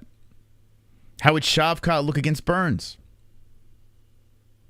That would be nuts. So what Burns did to Hamzat. There's just so many fights that would be so much fun for Shavkat. So I am rooting for Shavkat. I think he needed this fight. He needed a war with Jeff Neal, and he still gets a finish. So let me know in the chat what you think about Shavkat Rachmanov.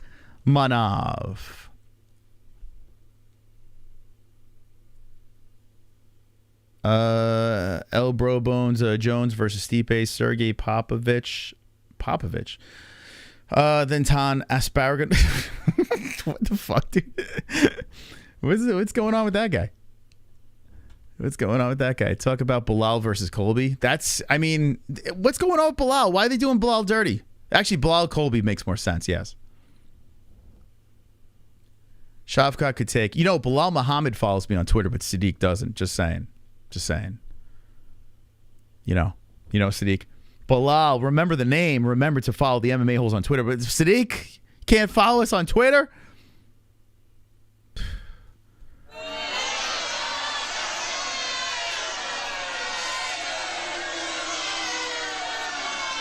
Sadiq! Wonderful. Got it. You know, I take a little shot over there. Have a little fun. You know, Bilal, that good guy. But then again, Sadiq came on the show and Bilal didn't. I had to go on Bilal's show. So, anyway. I don't know if I could forgive him. Alexa Grasso, here we go. The co-main event, Grasso versus Valentina Shevchenko. Okay. I don't care what anyone says over here. The people, the I told you so's about this fight. How the fuck did you think and know that Grasso was going to win this fight? I mean, how in the world? Uh-oh.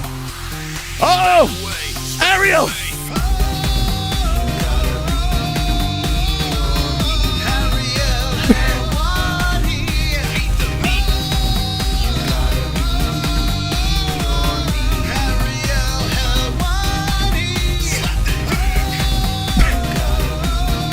Spank in the chat.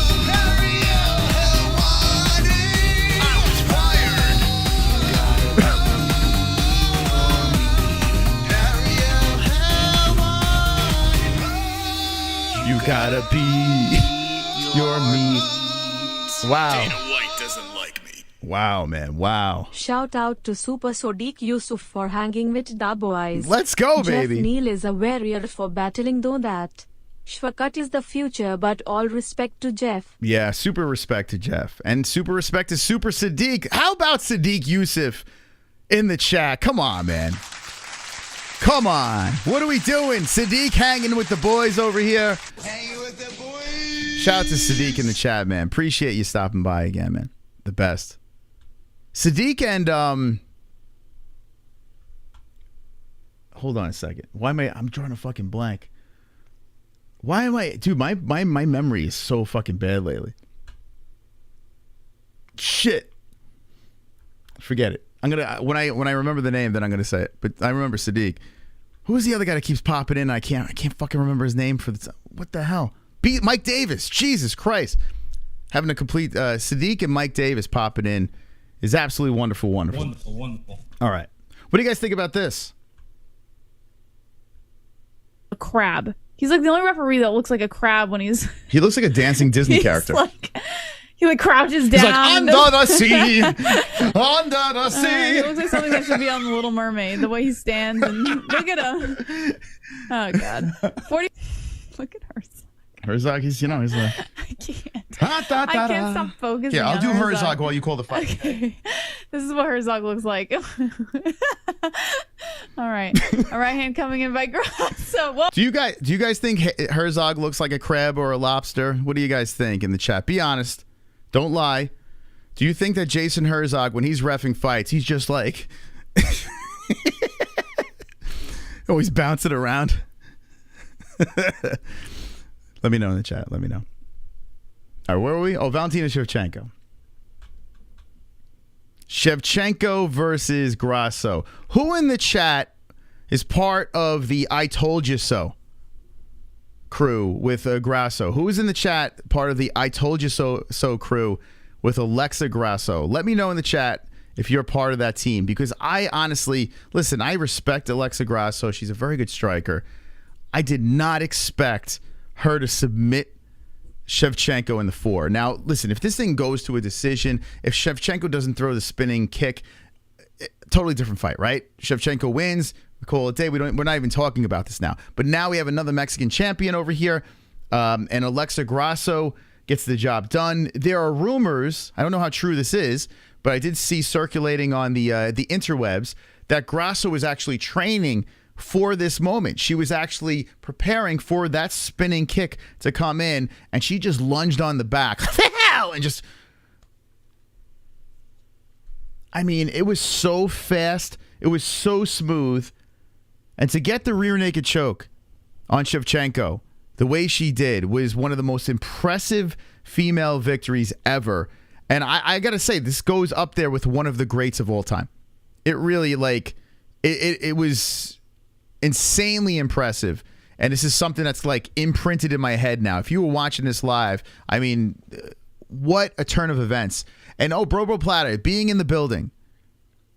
Valentina fooked up so hard. Did she train with Chris Weidman? Dude, it's so funny you say that.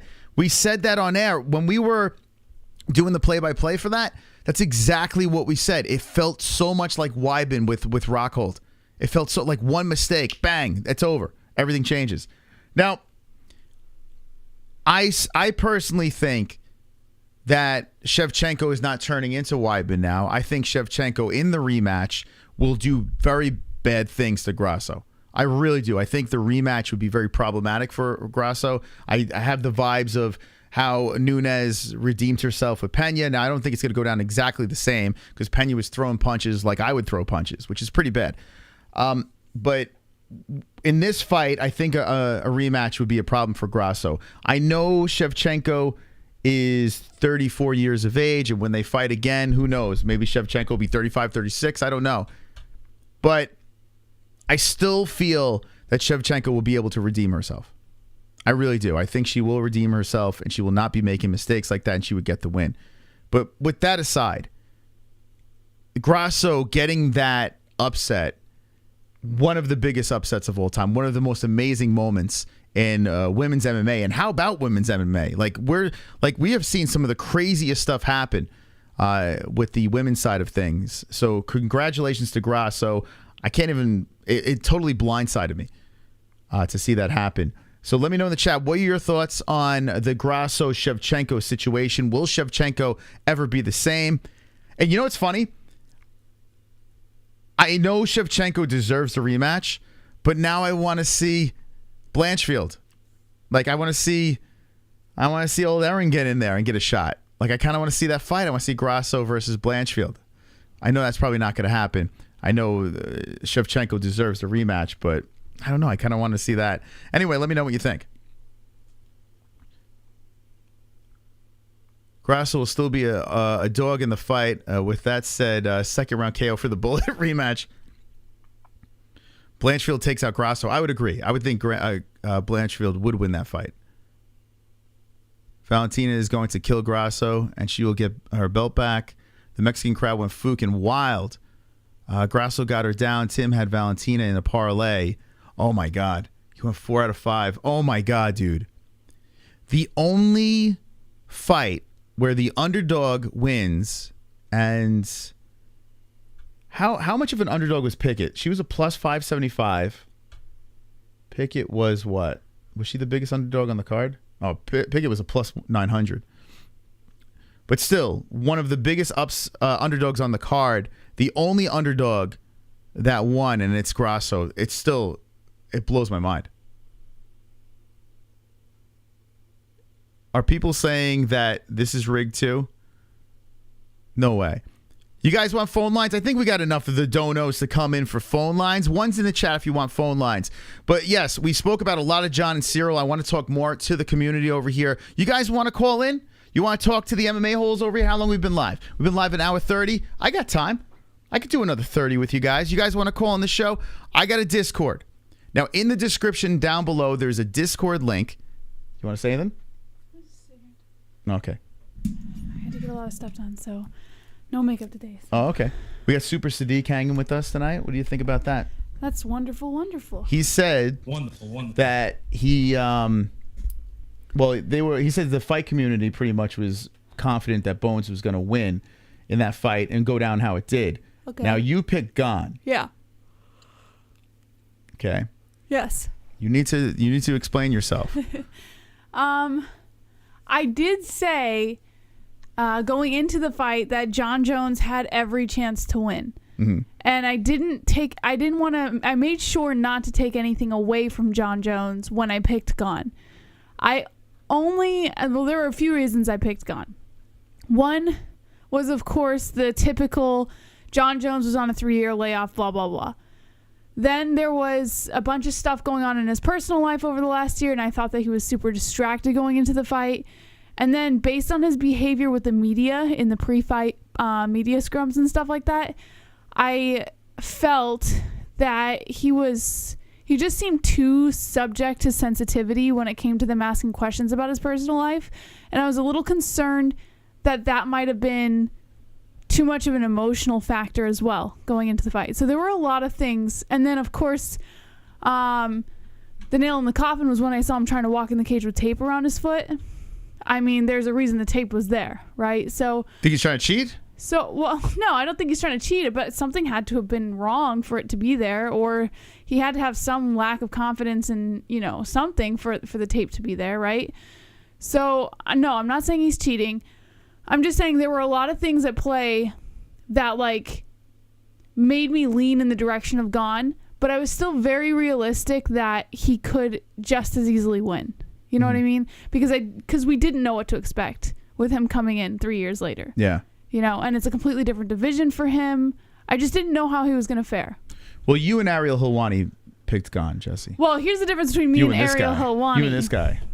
Because I heard you listening to Ariel this morning, and I overheard just a small part of it when Ariel was talking to Anthony Smith, I think it was. And it kind of felt like Ariel just couldn't let Jones, boast in his win. It almost felt like Ariel was like, yeah, Jon Jones won, but he was looking for every reason to kind of take that one away from him. Because I'm thinking, here's my theory. I'm noticing this. I think Jones is not doing Helwani interviews anymore. And now Helwani's turning into Heelwani again. He gets old butthurt when people don't do his show and starts shitting on them. And he picked Gane. He got it wrong. He's talking to Anthony Smith, and he keeps on forcing this Helwani narrative. You know what I'm saying, yeah, right? No, I get it. I don't know. I just felt like that was a little petty. Even if you didn't pick Jones going into the fight, the guy still won no matter what. And I picked Shevchenko. You see me crying? I'm not crying. Well, I think the reason why you can't cry about the Jones win is, I don't know if anyone has rewatched that fight, but I rewatched that moment when he got the choke, and it was a fair win. Jones did everything he had to do in that first few minutes of the round to win the fight. I mean, what are you going to do? You can't take that away from him. What are you going to yell? Rigged? Yeah, that's what people are. Actually, well, not thankfully, there's some normal people in the chat, but 29% think it's rigged. Yeah, it's just unreal. I couldn't imagine yelling rigged on a fight like that. Watch it again if you think it's rigged. When Sadiq was here before, he was talking about how he thinks that it actually benefits the UFC more if Gane won, which is an interesting perspective. I don't think that's the case. But why? Because Jones would have to fight France. more? You have Paris. You have the demographic? Yeah.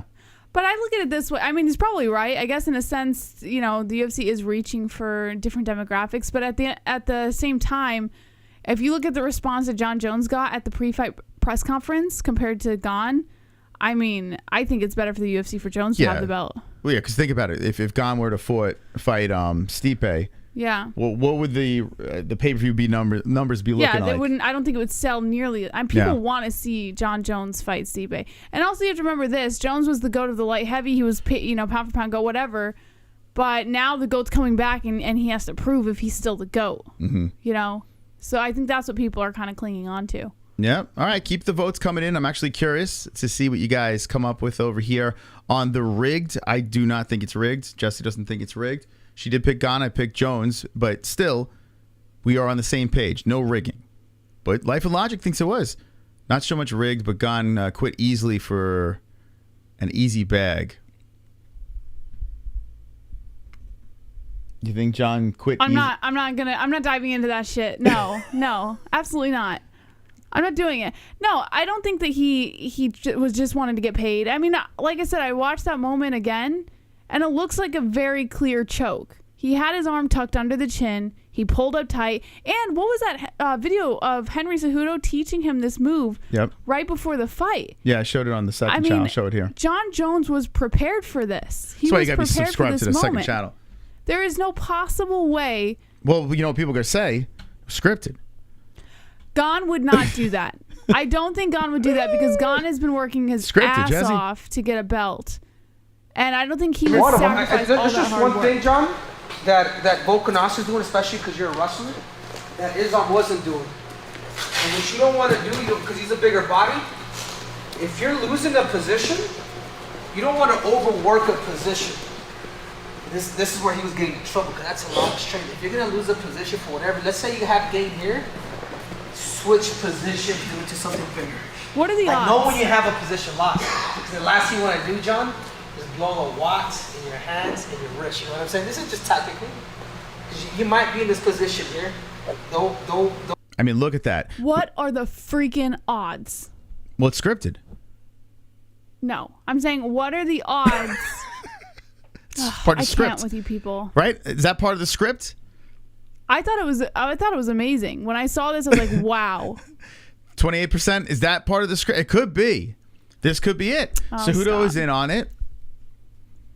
No, this is actually really, really cool to see. Like, a moment from behind the scenes is what saved the fight for him. So, I don't know. I thought it was great. Don't fight it too much here, especially if you know he's going to get out. If you know he's going to get out, he's front cover. You're Look at that, finding different rest periods. Yeah, we were showing this on the second channel last night. Cejudo might be more remembered down the road as an actual coach over a fighter. He's a great coach. He's so good, man. Like, Cejudo, he just knows what's up. You know, it seems like he knows how to, you know, show these guys these techniques, or even if they know these things already, just show the importance of certain positions or whatever. Yeah. Dude's a smart guy, you know, if you get past all the cringe. I was just going to say that. I was going to say, after watching this video, you kind of want to put the cringe, like, part of him aside and just watch him as a coach, you know? Like, that's watchable. Yeah. Second channel's called Not the MMA-Holes. It's got like 7,000 subscribers on there. It's Not the MMA-Holes. It was designed as a backup in case anything happened to this one. And now we just play video games and just talk shit. So if you want to go over there, links in the description. Not the MMA-Holes. But yeah, what do you think about this? Yeah, Henry I love it. Cejudo. I absolutely love it. Super chat. Super chat. If DC could win the HW belt, it's obvious Jones WLD. If DC could win the heavyweight belt, it's obvious Jones WLD. Would? Jones would. There you go. Thank you. All right, so this is what I'm going to do. Actually, you want to hang here? I'm going to take a leak. I was going to play a break. I can hang for, just a few minutes. All right. We're going to have Jesse talk to the people over here. I'm going to take a break. When I come back, we're going to... Actually, you know what? Actually, can you run through the sponsors real quick? I spoke about them in the beginning. We'll speak on them real quick. And then we're going to open up phone lines. Discord is where we take the calls. Jess, if you could tell us about CBDX.com. CBDX. If you guys want to get high, head over to CBDX.com. That's CBDX.com. Use promo code MMA-Holes. That's MMA-HOLES for 20% off of your entire purchase. You must be at least 21 or over to purchase. This does contain THC, my friends. It will get you high. You will be put under the influence. It is not CBD. So you must be at least 21 or over. Must check your local state laws before purchasing. And while you're getting high, you might as well play some bets and make some money back, baby. Head over to mybookie.ag. That's mybookie.ag. You can receive a 100% match on your first deposit if you use our code. It's promo code MMA-Holes. MMA-HOLES at mybookie.ag. Make some money. And while you're doing both those things, you're going to want to be comfortable while you do it, right? Sheath underwear. Sheath underwear. SHEATH underwear.com. Treat your jewels like royalty. Don't waste your money on generic underwear. You can have your own little compartment to slip your tiny little package in, and females have the pH balance. Head over to sheathunderwear.com. We actually just had the owner of Sheath on the show Saturday night during the fights. 20% off code MMA-Holes. That's MMA-HOLES for 20% off your Sheath underwear. And while you're wearing Sheath underneath, you might as well wear Head Rush above. Head Rush is provider of the highest quality, authentic apparel for lifestyle, MMA, and action sports enthusiasts. Head over to Head Rush with the link in the description using promo code MMA-Holes. That's MMA-HOLES for 20% off of your entire purchase. And last but not least, if you want to watch the fights this weekend, fights every weekend, head over to ESPN Plus. But don't just go to ESPN Plus. Use our link, because when you use our link, you're also helping out the MMA-Holes. Okay, you guys want to call the show? You want to talk to the peeps? Let's do this. You can call the show by using our Discord. There's a link down below. There's a link tree where you can find the Discord. Completely free. You can call from anywhere in the world. So Discord is how you can call up, and we can talk about the 285 extravaganza. If you think it was fixed, rigged, whatever. If you want to talk about the GOAT status of Jon Bones Jones, the greatest to ever do it. And he is. Do you think Jon Jones is the GOAT? Oh, fuck. Pound for pound? The GOAT. The greatest of all time. I have mixed feelings. I've always had mixed feelings about this whole thing. I mean, I don't think this is even a question now. There is still question. It's Conor? No, not like in comparison to anybody else. It's just Jon Jones' history has made it difficult for me to get on board the GOAT train. I still respect everything he's done in his career, and everything he's accomplished in his career is GOAT worthy. But I don't know. It's just tough for me. It's tough for me to move on from the past. Okay. All right, here we go. Let's try to set this up over here. So Discord's how you can call in. We want to get your thoughts as well. I want to say thank you to all the donators that came in tonight. Really appreciate it. If you want to support the show, drop a donation. There's Streamlabs links. Nightbot is spamming all the different links. You can see in our description all different songs that play for different amounts that you donate. And you can use a super chat if you'd like to donate that way. Whoa. You just choke on your own spit? Yeah. That's attractive. Thank you. I almost died, and you worry about how attractive I am. Okay, imagine cause of death, spit. Choking on his own spit. Okay. Voice and video. Oh. That's interesting. All right. Call the show, and let's see who we got here. All right, let's go. Oh, Sonosi. Sonosi, you there? What's up? Not much. How you doing? Wonderful. All right. Wonderful. All right, Sonosi, what do you got on your mind? Lot went down for the UFC 285 events. What's going on after digesting it? After just recollecting it, I'm still amazed at everything that's happened. I'm still shocked watching it. I watched the Valentina fight again just because of the disbelief. Yeah, I mean, I don't know. Some people said they called it. What do you think about those people that actually knew beforehand that it was going to happen? Let me give a shout out to Roberto. He's the only dude who called it throughout the whole week. Really? The only guy he's the only one. He actually put money down. He actually got money from it. So I only believe him. Everyone else is bullshitting you. Could Roberto have done this because he loves the Mexican pride and he likes to always... We could have been a little biased, you know. Hey, Viva Mexico, no matter what, I'm picking them. Congratulations. I'm glad he won, though.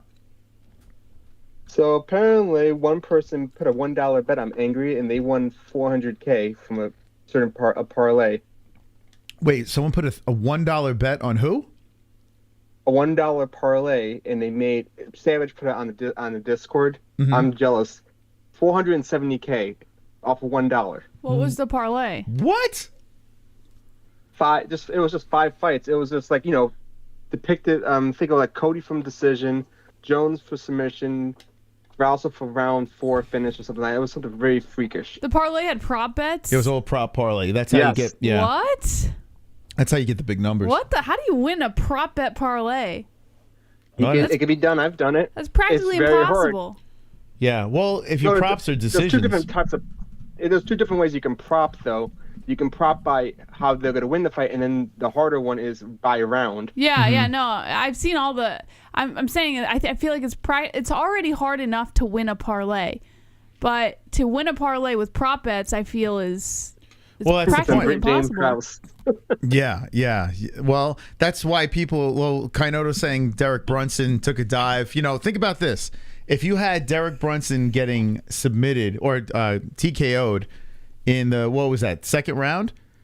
With 1 second left, they throw the towel in. That's why people like Kainoto are saying, hey, this is fixed, because that is fucking weird. Like, if you think about it, why throw the towel with 1 second left? So let me read off what the parlay was. So this is how the parlay worked. It was Duplessis TKO round 2, Garbrandt by decision, Bo Nickel by round 1. Wait, hold on a second. Duplessis was on there? Yeah. round 2 KO.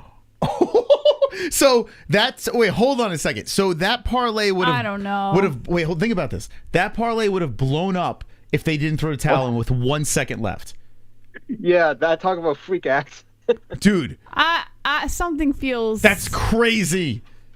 No, they actually have proof of everything. They have proof on. Like I said, there's a post on the Discord reading off the amount and everything. This was a plus 39,947 parlay. I'm gonna lean into Kaino's statement. Think about this. Is someone attached to Derek Brunson? Is someone attached to Derek Brunson that had that parlay? Because 1 second left, they threw the towel in, and miraculously $400,000 off a $1 bet. I don't know. I mean, not a lot of moving parts. But that was Duplessis for round 2, Garber decision, Bo Nickel round submission, Shavkov round 3 submission, Grasso round 4 submission, and Jones just by sub. Okay. Like, how do you get that That's right? crazy. That is a pretty wild parlay. Get out of here. I don't know. The odds are like one. I'm not joking. The odds are like 1 in like 290 But that's million. why you do it. That's why you do it. You understand what I'm saying? That's why $1 turns into $400K. That's why. You understand what I'm saying? I don't know. I don't know. You don't believe they did it? I don't know. I don't know what I believe, honestly. It just sounds too good to be true. It's on there. You guys can look at it afterwards. I'm looking at it right now. What betting site is that? It's on Discord? It's on Discord. It was from DraftKings. All right, hold on. Let me see. Oh, it's from DraftKings? Oh, my God. They must be having a heart attack. Yeah, Savage posted. That's why I'm looking at it. It's oh, my God. Okay, hold on. Let me see. Dude, that's nuts. MMA Media. MMA Mania did it? Yeah, the post, the article. It's like, I'm reading it. It's like, I think we're blocked by them. If it's MMA Mania, we're blocked. Hold on. Okay, well, I can get you another. I can get They you don't like us. I don't know. Yeah, can you screenshot it and put it in the Discord? The whole thing's just weird to me. Yeah, 1 second. I can do it real quick. MMA Mania, if it's them, they don't like us. Them and Mike Ioli blocked us. All right, what there are you go. Okay, thank you. It's posted. God forbid MMA Mania unblock us from things that happened 5 years ago. Okay, here we go. But you see this, so I feel like anyone could put this together. You know what I mean? Like, That could be photoshopped. I could do this on Photoshop in 2 seconds. Yeah, how do we know? I mean, it looks legit, but like Jesse said, it's so easy to. Yeah, we could Photoshop this in 2 seconds. And then the person posted the I guess Andrew Collins, he posted down below the taxes and the view balance too. Oh, really? I know it looks fake, but it's like more things adding up showing like how much money to take out of this. He got that much. He only got 340 something after it took 120K taxes. And he's showing all the bets and everything to prove. Yeah, I'm not buying it. 5 $1 parlays. I'm not buying it, bro. I'm sure there's always a possibility that it's true, but at the end of the day, it really isn't hard to replicate something like this. A plus 39,947,171. It seems very hard to fake. Yeah. The guy did jackpot win. It happens. Those freakish accidents happen. And this guy says he throws these kind of bets all the time because, it's $5, $1 bets. You don't expect those to hit. Yeah. I mean, what do you think in the chat? Do you believe this? I don't know, man. It sounds a little fishy to me. Yeah, I don't know.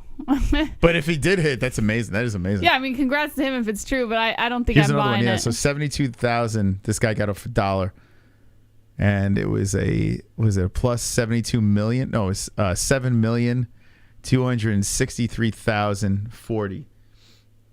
That's a big plus. That's nuts, dude. That's fucking crazy. All this stuff is possible. I'm not saying it's easy or it looks fake. I understand it looks fake. I just think it's crazy. Yeah. Anyway, I just thought that was neat. I know I talked on Saturday, so I'm going to head out now so that way other people can get in. All right. I just thought that would be neat to share. Very nice. Thank you, Sonosi. All right. There he is. Sonosi coming. I mean, it's definitely interesting, but... By the way, it's very easy to call. If you want to, guys and gals of the chat, if you want to call us up, it's super, super simple. All you got to do is find our icon and just hit call. Right-click it and hit call. I mean, look, I'm going to put over here. I'm going to See, Damn Savage is calling now. We got a bunch of people in queue. But let me just do this real quick. So I'm going to just say hi. You see the icon. You just hit call. Let's see. Let's go like this. Go hi. Hi. Oh, I put ho. All right. It says ho. It says ho. We got a bunch of people in queue already. But see, it says ho over there. Just see that icon? Like you can right click it and hold on a second. Go like this. Click on it. Wait, hold on. How do you call, Jess? Oh shit. You just click the name and you click the call Wait, the button. name? Oh, the name. Wait. Why am I having a problem here? What are you doing? I want to have people be able to call. Click someone's name. That's what I'm doing. Oh, I can call myself. All right, so if you click on the name. What the fuck? There you go. Oh, there we go. Okay, so you got to click on. So you got to right click on the icon. I can't call myself. So that's why. So I clicked on the end and just hit call right there. And bang, you can call in. Hold back to you. But how do you do it on the phone, Jess? Same thing. You just There's no right click on the phone. You just hold it down. Just hold down? Yeah. So long hold it? Hold on. All right, just to make sure. So this is how you know. Like, why are you asking me this? Like, you just tap it? Oh, okay, so you tap it. All right. So if you're on a computer and you want to call in, you just right click it and just hit call. If you're on your phone, you just long hold it or tap it. I'm sorry.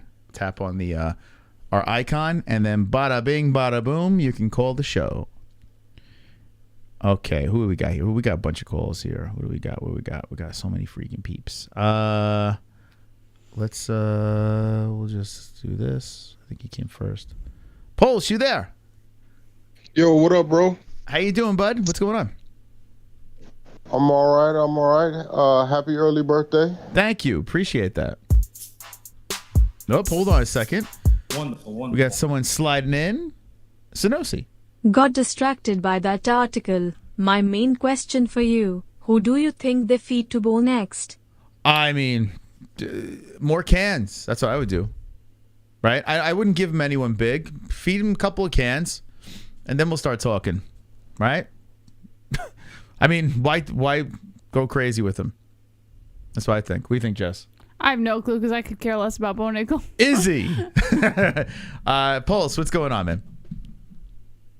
Yeah, I wanted to talk about 285. All right, let's go. I think it was Manny C who messaged in and said that I think he said Cash was calling Jones the GOAT when he submitted a kickboxer, right? I don't know. I didn't see that. But did he say that? I think so. But this is my thing. He also outgrappled Daniel Cormier, who's arguably the best wrestler who ever competed in the company, you know? Correct. I agree. Yeah, he took down Daniel Cormier, which is nuts.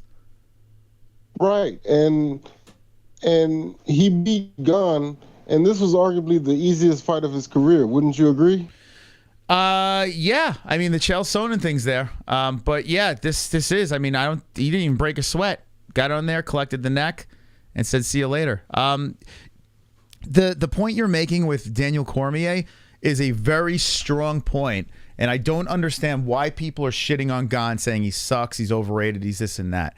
He literally defeated the double champ. He took down the double champ, a guy that has a very big wrestling background, and Jon Jones is just a large animal of a human being. This guy is like massive. His fight IQ is there. He's got all the tools to beat anybody in the game.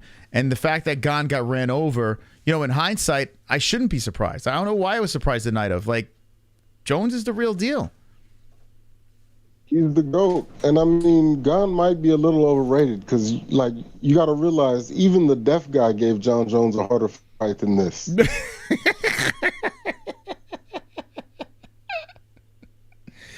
Well, it was many moons ago, though. I was the deaf guy. John could barely beat a deaf guy. Okay. Yeah. So there's no question he is the GOAT. But my thing is, do you think Stipe has a chance? Yes, I do. But then again, I got to be honest with you. I thought that Gane had a chance. And I would imagine Stipe would have a better chance. But how I would never pick Stipe. I'm gonna pick Jones all day until he actually officially loses. You know, like. And also, sorry to cut you, but I was gonna say also, how silly was Adesanya claiming he wanted to fight Jones? Yeah, I said that before. Like, in hindsight, thinking about it, I thought he was gonna kill him. Jones was gonna kill him. Jesse, not so much. She took off at the perfect time. But yeah, people actually thought that Izzy would beat Jones, which was it's laughable to think about now. Right. And then my last statement. So I guess they're already going to book him against Stipe, but I got an idea. How about this? How about Glover comes back and they rematch at heavyweight? How do you see that going? I think it goes worse for Glover. Yeah, I think. Really? Yeah, we got old man Glover now. He's still a dog, but yeah, I think it goes way worse. I do. Glover did what he did just in time. You know, when John left, that was the best time for Glover to do what he did. Yeah, Jones all day. Yeah, probably so. But it is interesting. Well, anyway, it would be a fun, man. It would be a fun story though. Like Glover gets his redemption against Jon Jones. Like that, I would love that. But yeah, that's definitely not happening. Yeah, I agree. All okay, right. Well, latest. All right, Pulse. His Pulse coming in. Pulse saying some stuff. Here we go. Try to get everybody here. Kevin from Chicago, you there? Yo, I want to single say fuck that. Fuck that. Fuck that. Single say fuck yeah, dude. Yeah. What's going on? Singing a little Corn? Sing a little Corn. You got me on that. Heard you play that one day. Nice. And that's a jam. What a jam. That's right. Yeah, I want to single say fuck yeah. Is that your walkout song? Here we go. Hell yeah, that's a walkout song if I've ever heard one. Yeah. All right. Let's get right down to it. Let's go. Let's get right the fuck down to it. Gane. You look at his past opponents, you know he's never fought a wrestler. Yeah, we went through this before. Yeah. Gane hasn't really been tested in that way. Besides Ngannou. It's the first time I actually combed through his record, and like not even in his early days. Mm-hmm. Like not even with that Mays dude, like not even one wrestler. How do you get to a title fight without fighting a wrestler? The most dominant form of martial arts. You don't have a challenge to prove yourself against them. Well, it's ridiculous, man.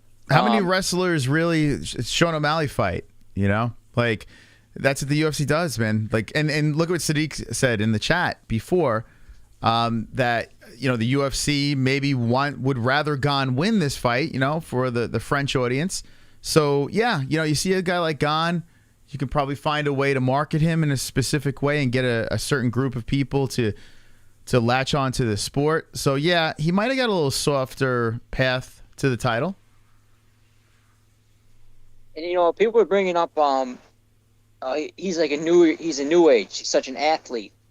Well, he's such an athlete compared to who? Compared to Tai Tuivasa? Compared to Derek Lewis? Compared to even Volkov? Slow, stiff Volkov? Hell yeah, he's an athlete compared to them. No, but have you ever seen him outside the UFC where he's playing basketball and stuff? The dude is like a legit athlete. Like not just in the UFC. The dude is like, he's a beast all over the place. Whatever he does well, you know? He is an athlete. I don't know. I just don't think he's a better athlete than, let's say, Dominic Reyes. Yeah, well, Dominic Reyes is a true athlete. Yeah, he is. There's no doubt about it. He was a football player. He was a freaking wrestler. Reyes did a lot. That's the thing. You know, people kind of shit on Reyes and stuff like that. His downcline. Like, this dude was legit. I don't know what happened to him, but Dominic Reyes was a monster at one point. It's crazy. Yeah. He had a tough go. Kind of got the one knocked out of him. Yeah. Or how about Thiago Santos? I mean, you think he's a better athlete than him? No way. Just Gane, not. yes. Thiago Santos. I would say yes. Santos, yeah, I would say Gane's a better athlete than Santos. If you look at the weight that Gane is at, I mean, how light on his feet he is at that size, it's pretty impressive. I think he's quicker, more agile. I think that's the difference. Heavyweights, they're not good athletes. So when you get a good athlete coming in there with the dominant wrestling form, Because if anything proved on Saturday night, it's wrestling is superior as always. Once again, Bo Nickel, Gamrot, the list goes on and on. Elite Wrestling always wins. But yeah, I mean, I can't get too high on this win. Like, people are saying, "Oh my gosh, but it's gone, man. Gone with the win. That's gone right there. He's donezo. And as far as heavyweight, who's gonna stop him? Curtis Blades. He's another big wrestler who's actually can compete. I think that would be interesting. He's from my neck of the woods. What do you think about Curtis Blades? The only thing that worries about him is his stamina. I wanted Blades to fight Gane so bad. Like, I wanted that matchup in the worst way, and that's kind of that ship has sailed now. And I feel like Blades should be in play. He's got Pavlovich to worry about, but Blades versus Jones is interesting. I still think all around Jones is still the better fighter, but the grappling of Blades, he's still, I would say, he's got to be the best wrestling heavyweight out there, right? Who's better wrestling than Blades right now? I don't know if he's a better technical wrestler, but he's definitely more powerful. The way he double legs people like that. Yeah. But he's not as cerebral as John. Like the way John was able to dodge a shot and slip behind, get the takedown. Like, you're not going to see Blaze doing that. You're just going to see him double leg dude power through him. Yeah. Jones is definitely, you can't hate on him. It's still a big, dangerous dude that you got to go out there and take out. So I don't know. It's still impressive. I want to talk about Gamrot though. All right. I told you the most competitive fight of the evening, without a question. Just you see guys like that. That's what high level MMA looks like. They can't be held down. They might get taken down, but they can't be held down. That Volkanovski versus Islam, yeah, they get taken down, but you see how hard it is to take someone down who knows what the fuck they're doing, and not a big sloppy bum heavyweight. When they fall down, they're like a fucking turtle on their back. That's what elite MMA looks like, and that was a high level fight. I'm glad Gamrot got the decision because he fucking went out there, grinded it out, got the takedowns when he needed to. He finished the bout in mounts, elbowing him in his head. People are trying to cry robbery. Know what you're watching, okay? Wrestling is hard. Taking someone down is hard. Getting mounted is hard. I'm glad they rewarded that. Other than that, Cody Garbrandt, I mean, he's done. He's done, man. You think so? I don't know what happened. He just completely fell off. I've never seen a fall like that in all my days. How you go from championship, dancing on Dominic Cruz to like, it's just ridiculous. I don't know what the fuck's going on with him. What happened with him? Well, I do feel like he needed a win really bad here. Like, he needed it just to get back in the plus column. And he got that done. He's still only 31 years of age, so who knows? I mean, he's still, baby steps here. It is weird, man, how this guy was so dominating and his rise up was so devastating. Like, he was the boogeyman up, rising up for that belt. And then all of a sudden TJ came along and that was that. But who knows? Maybe he could get his mind right. Did he almost get knocked out in that third round? He got caught. Yeah, it's the weird part is Trevin. I don't know what was going on with Trevin. Like, it just seemed like he didn't want to fight. Yeah. It was weird. Yep. All right, I'll leave you to it. Have a good one. All right, be good there. There is Kevin from Chicago. From Chicago. Kevin from Chicago. And Ann Knitter. What's going on, Ann? Wonderful. Wonderful. Nice. All right, Ann. What's on your mind? What do you think? 285 in the books. What's your thoughts? Yeah, it was great. I liked it. It's a good card. Good fight card. Yeah, fun. It was a fun night. Yeah, and you're talking about Cody. I think he can be in the running again, but I'm not really sure. He looked fine. He looked better, and he did. That's for sure. And he needed that win, like you were saying. But I don't know. I hope he does because he was a champion. So hope he gets back into it. And like you said, Bo Nickel. I don't know why they're protesting that, but okay. And if it was a nut shot, I mean, if it got missed, that happens. I mean, we've all seen it. It has happened before, an eye poke. miss it. They miss it. The refs, not perfect. Nothing's perfect, but damn, that boy's good. Yes. Let's keep an eye on him. Yeah, he's a problem. He's kind of scary. There's no doubt about it. He is an issue at middleweight for sure. Yeah, it's like damn, and like you're saying, like with the main event, with Jones when he did that, and then I saw, like you said, the video with Henry. I was like, well, he was practicing. That's what he does. He's getting all the work he can in different wrestling moves and so on, and ground techniques, and he just did the better practice-wise and watching fights, and he knew what Gane was like. Like I said, Gone. I always get his name wrong. Anyway, he just, not that Gane is horrible. He's not. It's just he was wide open. Everybody knows now. Gane's gonna have to work on doing wrestling and ground game a lot better because everybody's gonna do that, and he's just gonna keep losing. It's funny, like when Ngannou fought Gane and he went to the wrestling, and all of a sudden they were calling him Ngannou Nurmagomedov and all that stuff there. Now everyone's gonna kind of crap on it because Jones was able to finish him so quick. So they're gonna kind of look back at the Gane victory and be like, okay, not only was that fight boring, but he was out grappling a guy that can't grapple, and they're gonna shit on that fight. And it's just weird. It's more of us crapping on like the negative stuff and not realizing what Jon did so well. Like Jon went in there, he took his neck and got the hell out. Like that's respectable. Yeah. He made it look easy. I mean, he practiced, he saw it, he felt it. I mean, he felt something like that, like they practiced, So it just clicked. Like I said, if you're a good fighter and you practice and you get this kind of stuff, work in your head. Well, what happens if this or this? And that's what he did. It's just one of those things you go through when you're, practicing for a big fight. If you don't do that, I don't think, I think fighters should watch other fighters that they're going to fight personally, because I think they do miss out on a lot of stuff. You can find stuff, coaches watch football, what I'm saying, other teams to know this and that, it's like, you got to do that. It is weird. I can't see fighters not winning, not practicing or looking at other fighters to at least find something. A lot of fighters say that's my coach's job. My coaches watch the tape and they let me know what I have to do. Like I heard Stipe today saying that. And I'm like, well, you're the one fighting them, not your coaches. you know? Well, yeah, the coaches, that's what I'm saying too. I mean, you could do it on your own and the coaches will show you. That's the same thing as what I'm saying. As long as they watch something of some sort of their own, and that's what a good coach does and so on, and that's what you learn. And a fighter, got to take criticism, got to prepare for everything. And same with Grasso.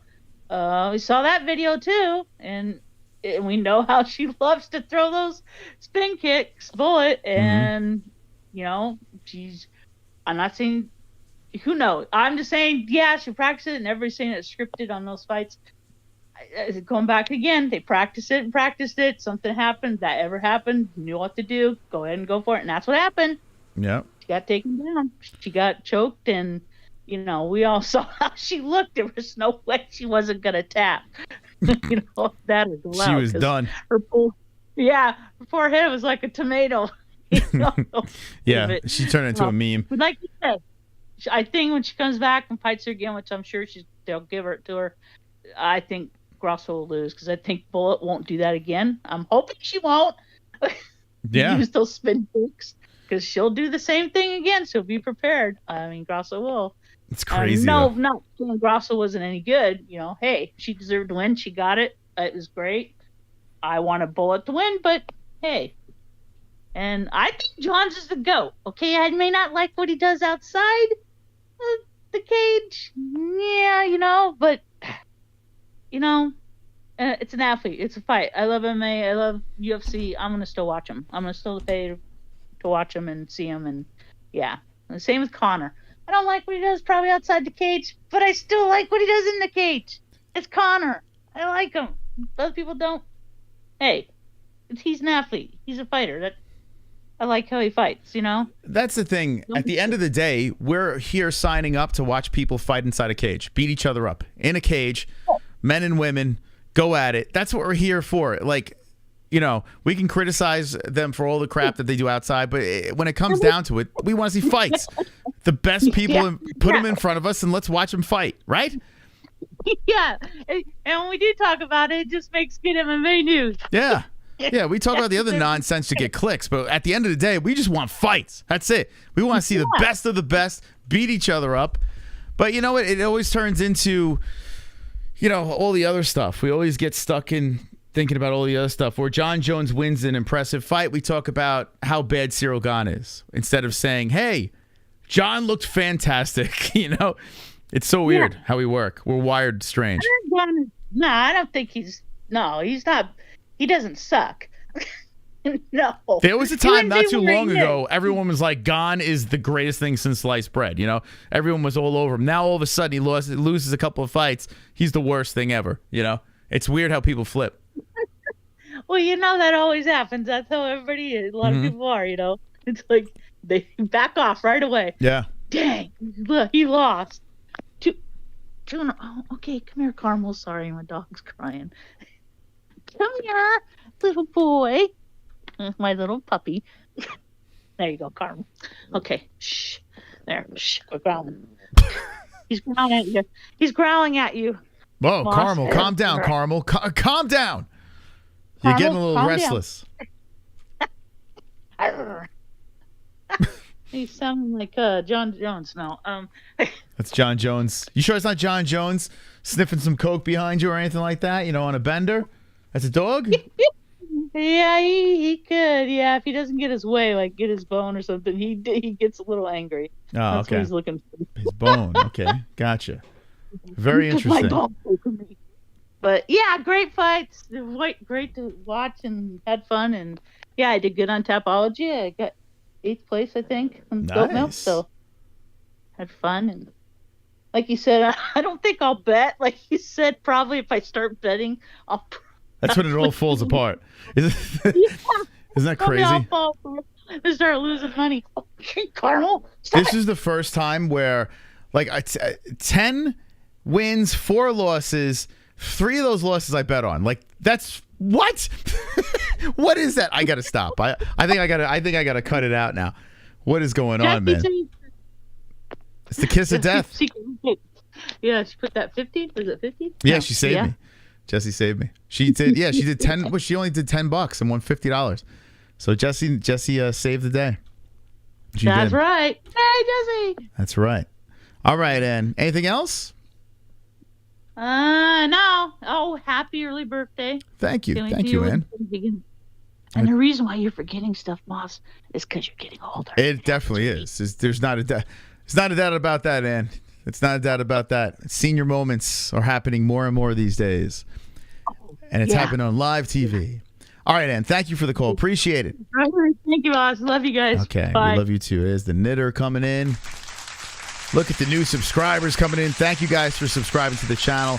We hit a milestone of 75,000 subscribers on our 300K view night, Saturday night. Whoa! Unstoppable. Wonderful. The Hearns. Package I sent arrived today to the box. Okay. Happy LRI B-Day Mystic. Beer. Hearns. Clinking beer mugs. Thank you so much, Hearns. We'll open it Wednesday. I'm going to stack the boxes over here. Probably go tomorrow to pick them up. Thank you so much, Roberto. And congratulations on your Grasso win. That is absolutely wonderful. Wonderful. All right, who else we got over here? We got, here we go. Comic Unicorn. Are you there? Yeah, hello? Hello. Are you the Bruce Buffer that called in? Yes, sir. That was me. That was impressive. Thank you so much. And he did it. He fucking did it, man. John Bones? John Bones, the GOAT. I don't want to dawdle too much, but man, it was surreal. Like seeing him win the heavyweight title. I had to have one of my friends pinch me just to make sure it was real. It was like, because it was so sudden. I didn't even really notice the tap. It looked like he was going for a guillotine. I didn't really see his hands were under the chin. He was in a really good position though. So I was like, okay, all right, here we go. But then out of nowhere, he just stands up and it's like, wait, he won? Oh my God.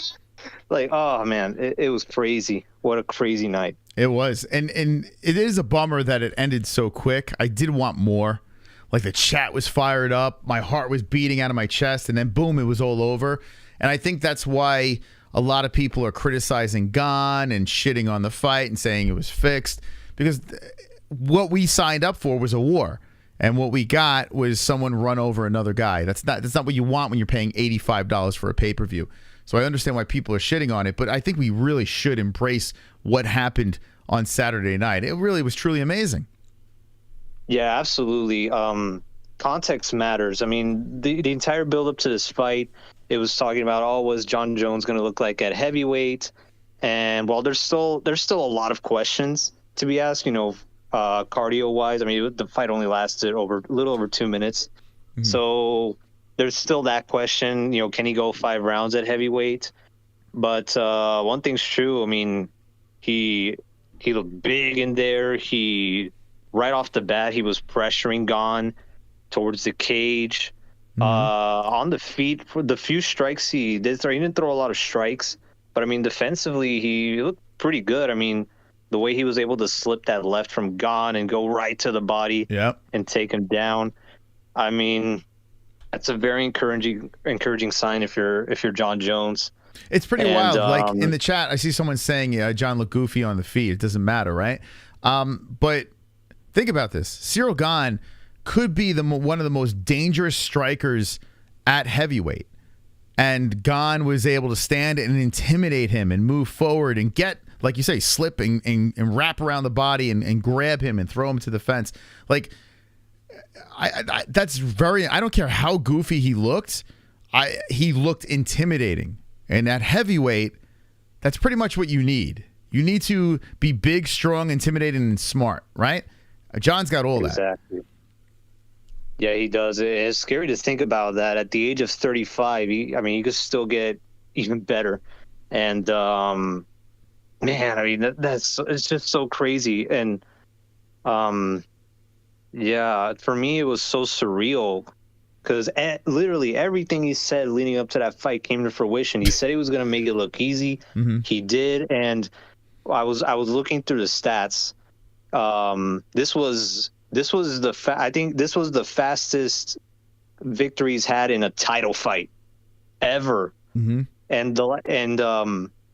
So the first fight the first UFC event I ever saw was when Jon Jones beat Valentina Shevchenko. And that fight lasted less than 2 minutes. And now here he is in a heavyweight title fight and he wins in a little over 2 minutes. That was the fastest win he'd had since that fight, which is crazy to think about, man. It's like everything's come full circle. Yeah.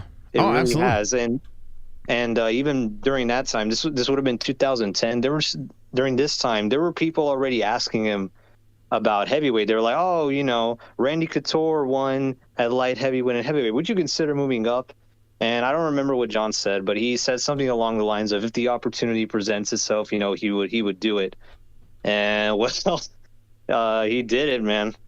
So I just can't get over how surreal it is. I am going, this is wild. I am going back in time, and I had no idea Jon Jones fought Parker Porter. Did you know he fought him? Yeah, I did. Because I looked through his record, like before each fight, I looked through his record, and I have no idea. Yeah, he fought Parker Porter on the regional scene. It was one of his earliest fights. Yeah, and he knocked him out. in I don't know. It was less than a minute. Yeah, and that is crazy. And now you see Parker Porter's a heavyweight. Yeah, now. It's so weird, man. That is really weird. Like Parker Porter in the UFC right now, not the best heavyweight, but still, he is a heavyweight. And many moons ago, I had no idea he fought Jon Jones on the regional scene. I had no idea. How did that slip by me? Jon Jones had 4 wins at the time, and Parker Porter was 2-0, and they collided in, where was this? Holy smokes. WCF3. Oh my God. They're not even on the post. They're not even on the poster. Yeah, definitely. Yeah, super early. I think I might have seen Parker Porter. I think they actually talked to Parker Porter. There was like one interview, and I mean, that's since he fought Jon Jones, of course they were going to ask him about it. Apparently, he missed weight for that fight, and it ended up being at catch weight. And I think that's his only fight at light heavyweight. So it's like, so he lost to Jon Jones, and he said, "Okay, well, I'm never going to this weight again." Yeah. Little did he know he was fighting a goat. I mean, right? Dude, that's nuts. That's got to be crazy to look back on. It's so funny. I've gone through John's resume so many times. All the other names I recall. I do not know why I missed the Parker Porter one. That's so crazy. In 2008. That blows my mind right there. Interesting. Yeah, man. But yeah. And, but yeah, super surreal. I mean, I've watched John for a long time, so this was just amazing to watch. And he's the GOAT. And yeah, man.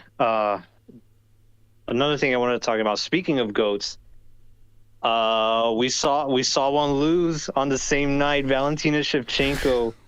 Oh my God, man. Alexa did it. I did not see that coming. Right? I mean, that was shocking.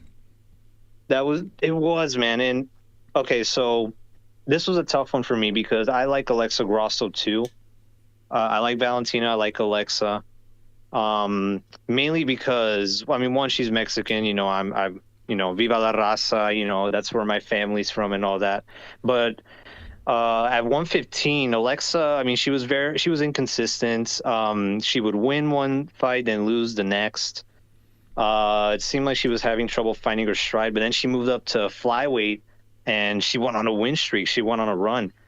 But then leading into this fight, I was worried that she was fighting Valentina at the wrong time. Mainly, you know, Valentina was coming off of a close fight against Taila Santos, and I thought she was going to take her frustrations and anger out on Alexa. And I was like, oh man, like, why couldn't she have fought Valentina a little bit like that? Why couldn't she have fought the version of Valentina that showed up against Taila Santos? Now she's going to be motivated and angry. But no, man, Alexa, she held her own on the feet. I mean, the moment I realized this fight was going to be different was when she landed like a good like straight left down the pipe like a couple of times on Valentina. I was like, wow, like those were clean. And she was throwing Valentina off because she was in southpaw, and as a result, she wasn't really throwing kicks. Yeah, looking at the stats, every round, this is pretty wild. Besides the fourth, but it doesn't matter. She got the finish there. But every round, Valentina got outstruck. Yeah, that's crazy. And she had to rely on her wrestling in that fight. It's been a while since we've seen... I don't think I've ever seen Valentina shoot a blast double that often. She usually gets her takedowns from the body lock. Mm-hmm. And, I mean, on one hand, I mean, it is kind of alarming for Alexa that she got taken down that often. But she did eventually adjust in the fourth round, and when she saw Valentina go for that spin, I mean, she seized the opportunity and never let it go. Yeah, they said they worked on that, and man, it worked. Damn, it's like she was ready. She was waiting for that. It's crazy. Yeah, absolutely. And it kind of sucks. So I wish I had been, because I was at a watch party and it was just 4 people, but like the 4 of us were hardcore fans, and everyone else was rooting for Valentina. I was the only one who celebrated, but because that was just an unbelievable victory. And you know what? That fight is actually, I mean, it's historic. I mean, you can make an argument that it's a bigger upset than Peña Nunes. You can make an argument because a lot of people consider Valentina to skill for skill be better than Amanda Nunes. Mm-hmm. And I mean, she finished her. She tapped. She made her tap. It's crazy, man. Really is. Yeah, I have the scorecards up. So it was looking like it was going to go in the direction that Valentina was going to win this thing. The first round, Grasso. The next two, Shevchenko. I mean, you never know. You still have 2 full rounds really to work with that we didn't see get played out. But still, you think about this type of victory in the championship rounds against arguably one of the greatest female fighters of all time. This is monumental, man. Alexa Grasso really did something special as well. You know, it's crazy. Yeah, even if she loses the rematch, I mean, she can forever say that I beat one of the greatest mixed martial artists ever. Mm-hmm. You know, someone who's supposed to be invincible, unbeatable. You know, someone that had been training in martial arts since she was 4 years old. You know, that kind of thing. Unbelievable. Yeah, and good stuff. Man, we'll see. That rematch is going to be very, very interesting. I do expect Valentina to look a little bit better, you know, to be better prepared for Alexa Grasso fighting out of the southpaw stance. Mm-hmm. But you know, it's MMA; anything can happen, and I think it's going to be another great fight. Do you think that the main event was fixed? Absolutely not. Okay, so you're in the 28%, right? Absolutely not. Wait, the 20. Wait, what do you mean? No, I'm saying 28% saying yes.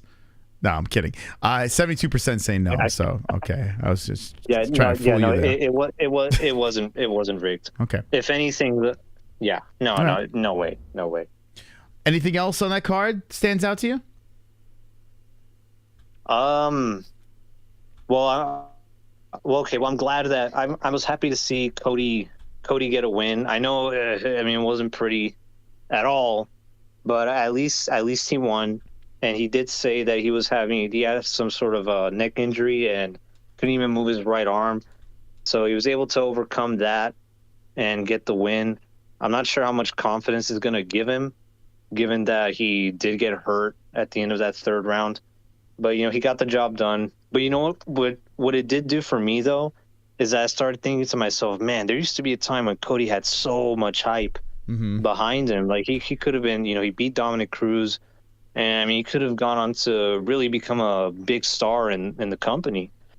And I started thinking to myself, you know, it's kind of crazy how he went to beat the greatest of all time in bantamweight, Dominic Cruz. And then I started thinking to myself, I wonder who you know, I started thinking about other fighters that were able to do that. And the name that came to mind was Dominic Reyes. And I just wanted to, real quick, this is the last thing. I wanted to add on to what Kevin was saying about Dominic Reyes and Cody, how they fell off. Mm-hmm. To me, those two guys are examples of why it's dangerous to tailor your style to be a kryptonite to a long-reigning dominant champion. Does that make sense? Like, did I explain it properly? I mean, sort of. Yeah, I was kind of zoning out, though. But go ahead, repeat yourself. Yeah, so... Cody Garbrandt, the problem with Cody Garbrandt was that he was trained by Team Alpha Male to be the Dominic Cruz kryptonite. You know, he had the traits, he had the athleticism, the speed, the skills to take on Dominic Cruz, but they were so focused on that when he went up against other fighters with different styles, I mean, he started to struggle. Mm-hmm. And I think with Dominic Reyes, I mean, Dominic, he even mentioned it on, they did that round table, you know, where he had Rashad Evans, Anthony Smith, and Daniel Cormier, guys that had fought Jon Jones. And Dominic said that from day one, when he started training in MMA, his focus was on Jon Jones to be able to fight him, to be able to beat him. And while he did make it very far, he did manage to reach Jon Jones, arguably should have beat him.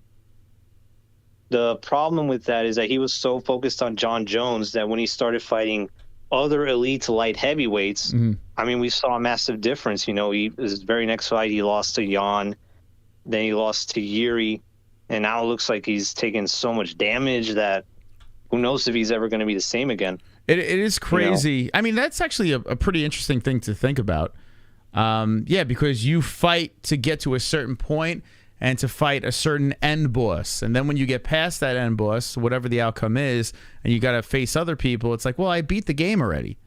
You know, like it is pretty, to mentally get yourself back on course to do great things has got to be very tricky, especially if you have pre-existing things going on. And it seems like Cody Garbrandt, not only with his personal life, but with his physical health, everything started to fall apart for him. And now he's trying to pick up all the pieces and get back where he was before. He has flashes of his old self, like his speed, his power is there. But I think the missing part is his head. And he's got to do it one fight at a time. The dude's only 31 years old. It's pretty wild to think about. And he doesn't really have many fights under his belt, which is crazy. 13-5-0. Like, it's nuts. I feel like he's fought way more. But who knows? Maybe this guy could piece it back together. I don't think that he'll ever be a UFC champ again. And I think his days are probably numbered with his company. He's probably going to find a second life in another promotion or another bare knuckle or something crazy like that, where he could have a second life and make a lot of money. But right now, he's just buying time, in my opinion. Yeah, I agree. However, I do wish Cody the best. I have read about his backstory, and he had a rough upbringing. So I wish him nothing but the best. But yeah, I just wanted to make that point, because it to me, it just doesn't make sense it didn't make sense how quickly the tides changed for him and for Reyes. And so I started thinking about it, and that's sort of the conclusion I came to. But that's all I wanted to say. Oh, one more thing. Jon Jones would have absolutely destroyed Izzy. No question about it. And you're an Izzy guy, right? I'm an Izzy guy. No, Jon. I mean, I've always been. I mean, to be honest, I've watched Jon for a longer time. So I guess I would consider myself to be a bigger Jon guy. I mean, in terms of when it comes to in the cage. But yeah, no question. Jon Jones would have beaten Izzy. Even doesn't matter. Like today, a year ago, in 2020, like pretty much any era of Jon Jones would beat Izzy with his wrestling alone. If I'm being honest. I kind of wish that fight would have happened just so Izzy could have been humbled a little bit, because he was talking a lot of shit. But it is what it is. It wasn't meant to be. And right now he's got to focus on Alex again. That's right. All right. Well, thank you for the call. Thank you so much, Moss. Have a good night. And until next time. Okay. Comic Unicorn coming in. Spreading some MMA knowledge over there. His thoughts, opinions on the game. And yeah, Izzy legit dodged a bullet. There's no doubt about it. I mean, losing to Jan, not such a big deal, but getting pummeled by Jon Jones wouldn't have been good. That wouldn't have been good at all. So it's a blessing. It's a blessing that they didn't collide, those two. All right. Anyone else here? Let's see. We're gonna take one more, and we're gonna save the best for last over here. Let's see. Do we have him? Damn Savage, you there? You there? Hello? Hey, what's up, Savage? How's it going? You there? Yeah. Yes, do you hear me? Hello? Yeah. Oh, there you are. Yeah, what's going on? Not much. So while we're on the topic of rigged fights, yes, there was actually a rigged fight Saturday night, and nobody seemed to be talking about it. So I'm about to blow the fucking chat's mind. All right. The Jake Gyllenhaal fight, completely rigged.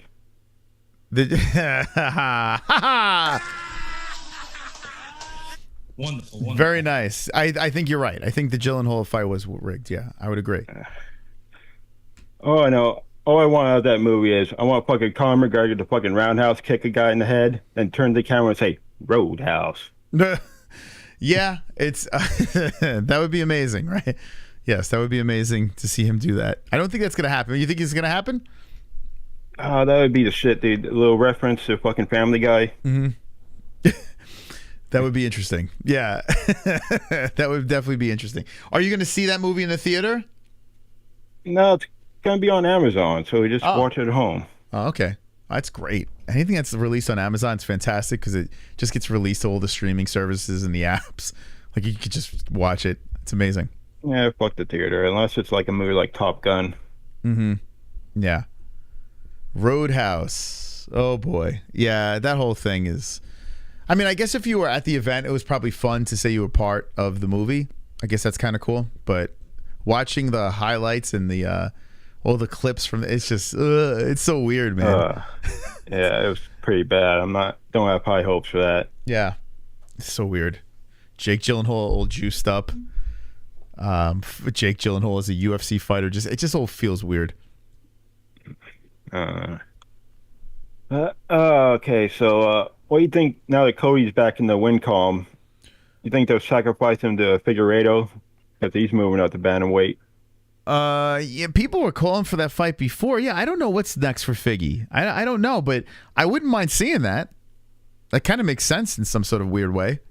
It'd be a safe fight for Figgy. You know, he's a name and former champion. Yeah, like welcome to the weight class. Fight Nothing a former champion. You know, get his feet wet. Yeah, Cody. Yeah, I thought you said Colby Covington too, but no, he said Cody Garbrandt, right? Did you say Covington by accident? No. Oh, I don't think I did. All right. Well, I know what you're talking about. I get it. Oh, fuck. What else was I going to say? Oh, yeah. Now that I was talking about this on Snowy Street, now that the two flyweight champions are Mexican, I think Dana should breed them and produce the ultimate Mexican warrior. Oh. So you want Moreno and Grasso? Or would you like, what's his face? Have a kid. Yair. Or a threesome. Oh, fuck Yair. He's interim champ. You don't count. Okay. I know the UFC is very happy. Like, I guarantee when Grasso got that win, all the big wigs went behind closed doors, were literally doing backflips. Like, yes, another Mexican champion. This is fantastic. I don't know. I had this weird feeling that they were kind of done with Shevchenko. You know, it's not like she really, I don't know, does much like for selling the fights. It's kind of hard to get excited for her fights when she's so dominant. Yeah. Yeah, they need something new, something fresh. I mean, the only other chick was Suarez. That was interesting at that weight class for her. The problem is Grasso's not very exciting either when it comes to her on the mic. She's like, I'm here. Oh, well, the simps. We need a female. You need a female Chael Sonnen. That's what we need. Why? Where are they? I mean, Joanna kind of talked some shit, but yeah, that was the closest we've gotten. Yeah, who is the? That's a good conversation. Like, who is the greatest trash-talking female fighter ever? Joanna might be the one. Who would be the greatest? Ronda did a little trash-talking, but it's kind of cringe. Yeah, I still think Joanna might be better than her with that. Let's see. Blanchfield seems like she's got it in her. It seems like it's there. Misha Tate was a little shit-talker. Kinda, yeah. No, it took her seriously with her shit-talking. Actually, Juliana Pena. She runs her mouth every time. But then she gets her feelings hurt, so she kind of sucks. Yeah. Who else? All right, come on. Fuck, need someone to get out there like fucking Conor. Like, call them all a bunch of cunts or something. That is weird. Why don't we have a female shit talker? What's that about? That's so strange. I can't think of one girl that's just like straight up like Colby Covington. We need a female Colby Covington. Yeah, Jessie would have pursued her fucking career, law and MMA. She could have been that fucking fighter. I'll never forget the time we did an event for Triton Fights, and we went to the after party, and Jessie got annihilated. She was so drunk, and she was talking to the matchmaker, Machi, right? And she's like, "Get me a fight," right? She's like, I remember you guys telling us about that. Yeah, she's like, "I'll fight anybody," and she's slurring and stumbling all over the place. And I'm like, "Oh my god!" And she's like, "I'll fight Ronda Rousey right fucking now." And he was like getting pumped up about it because he's like, "She's on a show, and she wants to fight. Let's do this. We could market this. It'd be great." His mind. I could see the wheels turning, but she was so fucking drunk and she wanted to fight everybody. Oh my god! Oh shit! Those are the good old days. Jessie back then. Yeah, now she's the mom, but back then she wanted to fight them all.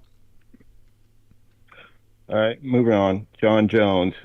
I don't know how people can say this fucking shit was rigged. I mean, Jon Jones has already got like one of the best fight IQs. Plus, he's working with Henry Cejudo, another fucking fighter who's got a great fight IQ. And God has even admitted he gets fucking very lazy with training. So I don't know how but we'll see how he does against Stipe.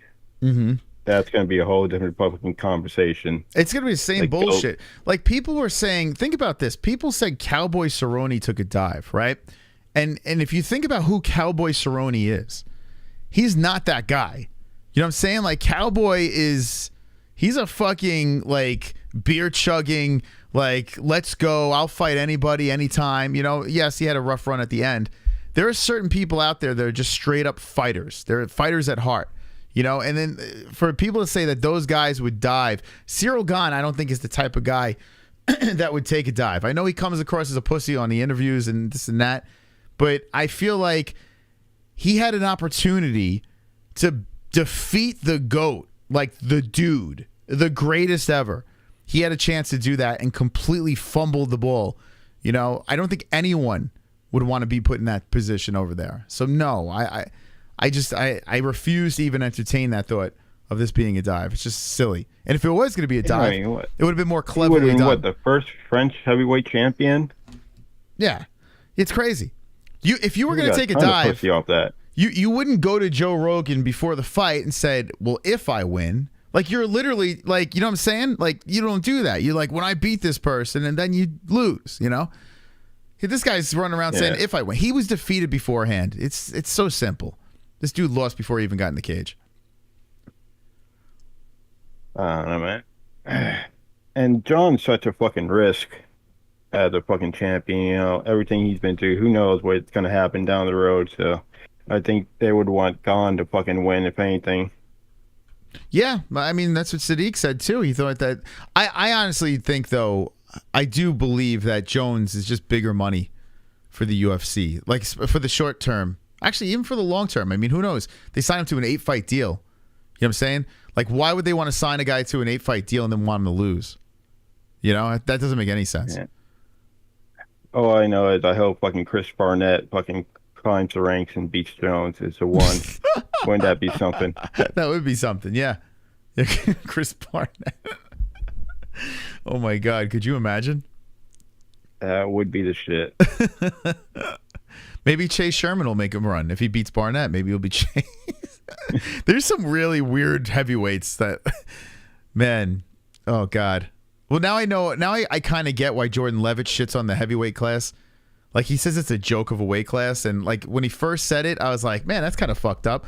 And now, as time has passed, he's right. Like, it is a goofy weight class. Yeah, really. There's only like a handful of fighters. I'm looking at the rankings right now. And there's only like, a handful that are like really fucking skilled. Mm-hmm. No. If you're a big give boy. Chris Barnett fucking Derek Lewis. Let him take that fucking ranking from him. Never say never. I mean, the way Lewis is going right now, he's not going to have a number next to his name very long. Exactly. So do it now. Let Barnett get on the board. Yeah. We shall see. Wait, what's going on? Why don't they have a heavyweight? Oh, they still didn't put Jones there? They got to update it on Wednesday, I guess. So you think, I'm assuming Jones is going to surpass everybody now. Yeah, he'll be number one pound for pound. Yeah. How does that affect you, man? I know you're a big Volk guy. Do you think Volk should be the number one? No, he lost his last fight, and Jones just became double champ. I mean, come on. Even though with the fucking old steroid thing, still. Wow. So, yeah, let me end on this. If Jones goes on like an incredible run at fucking heavyweight, just dominant, just fucking wipes everyone out, do we forget about everything in the past? Yeah. Winning erases all.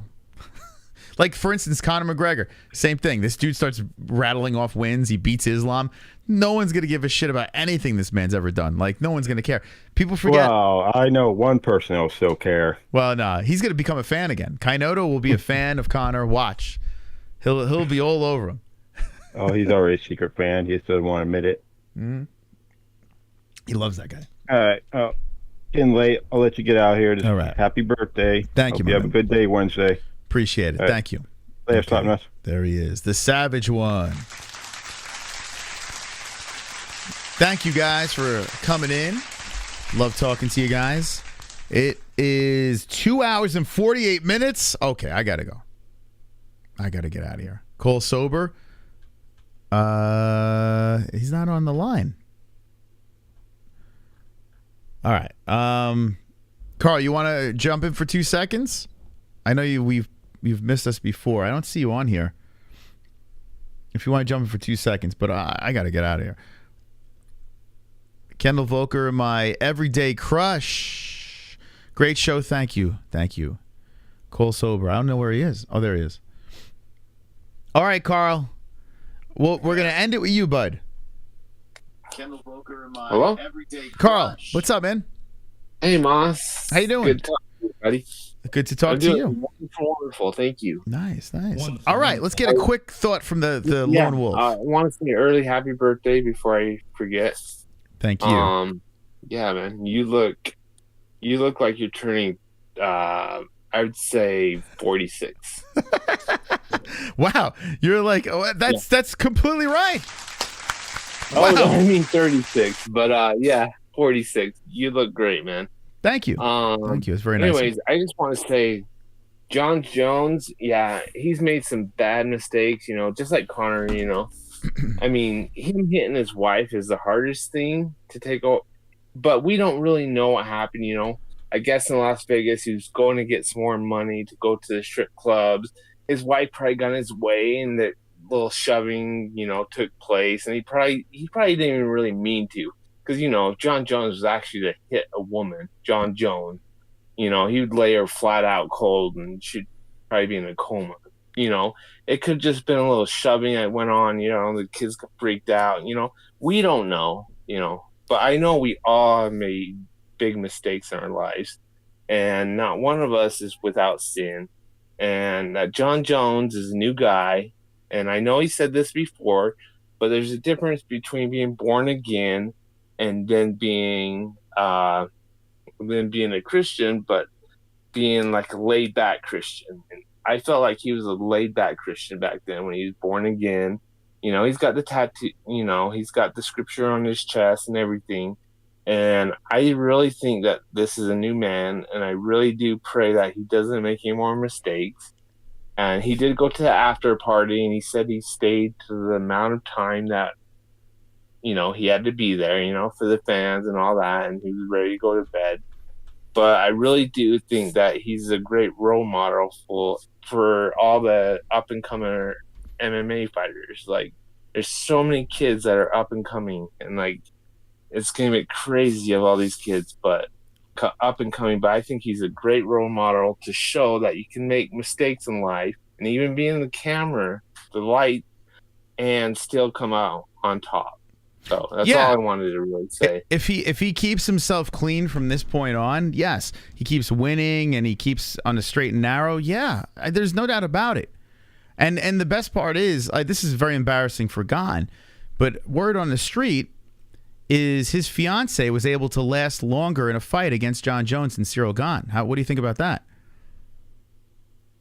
His what? Oh, yeah. She lasted longer. Okay. Yeah. That's crazy. Yeah, right? She got a chin. Who would have thought, right? Gane don't have that chin, but she does. Yeah, who knows? Who knows what was that? I forgive him, and I really do hope to see him stay out of the spotlight as far as any negative stuff, any trouble with the law. I really hope this is a new Jon Jones, and I really hope he can.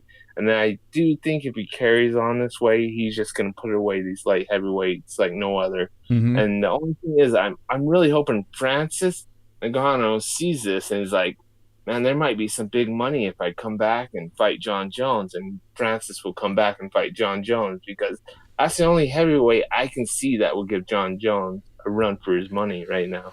Yeah, unfortunately, well, Ngannou said he doesn't think it's going to happen. Dana said it's not going to happen. So I think, yeah, it's a bad taste.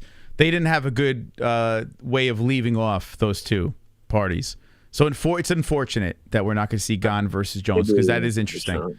But we got Stipe. We'll see what happens here with Stipe Miocic.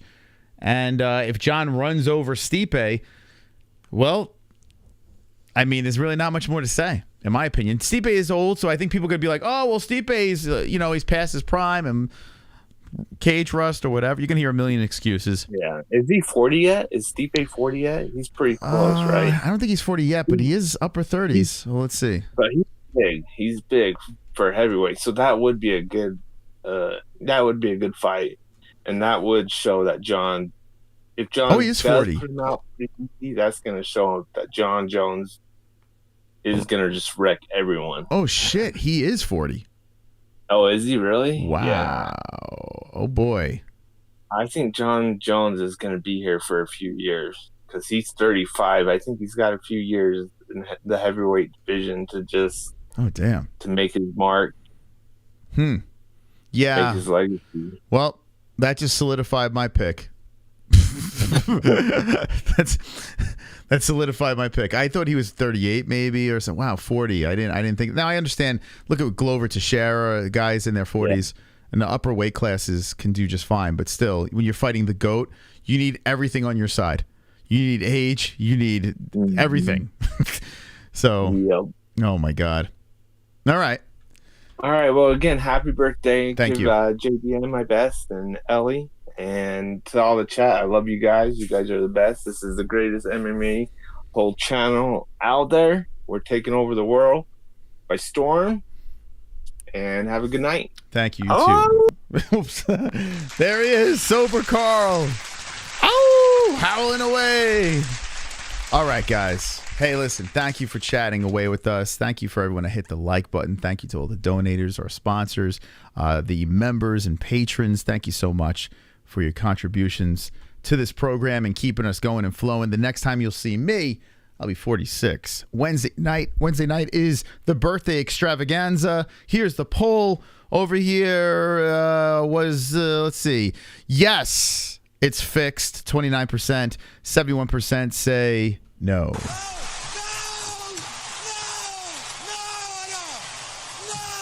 So there you go with that. And I will see you on Wednesday. Don't be an a-hole, be an MMA hole.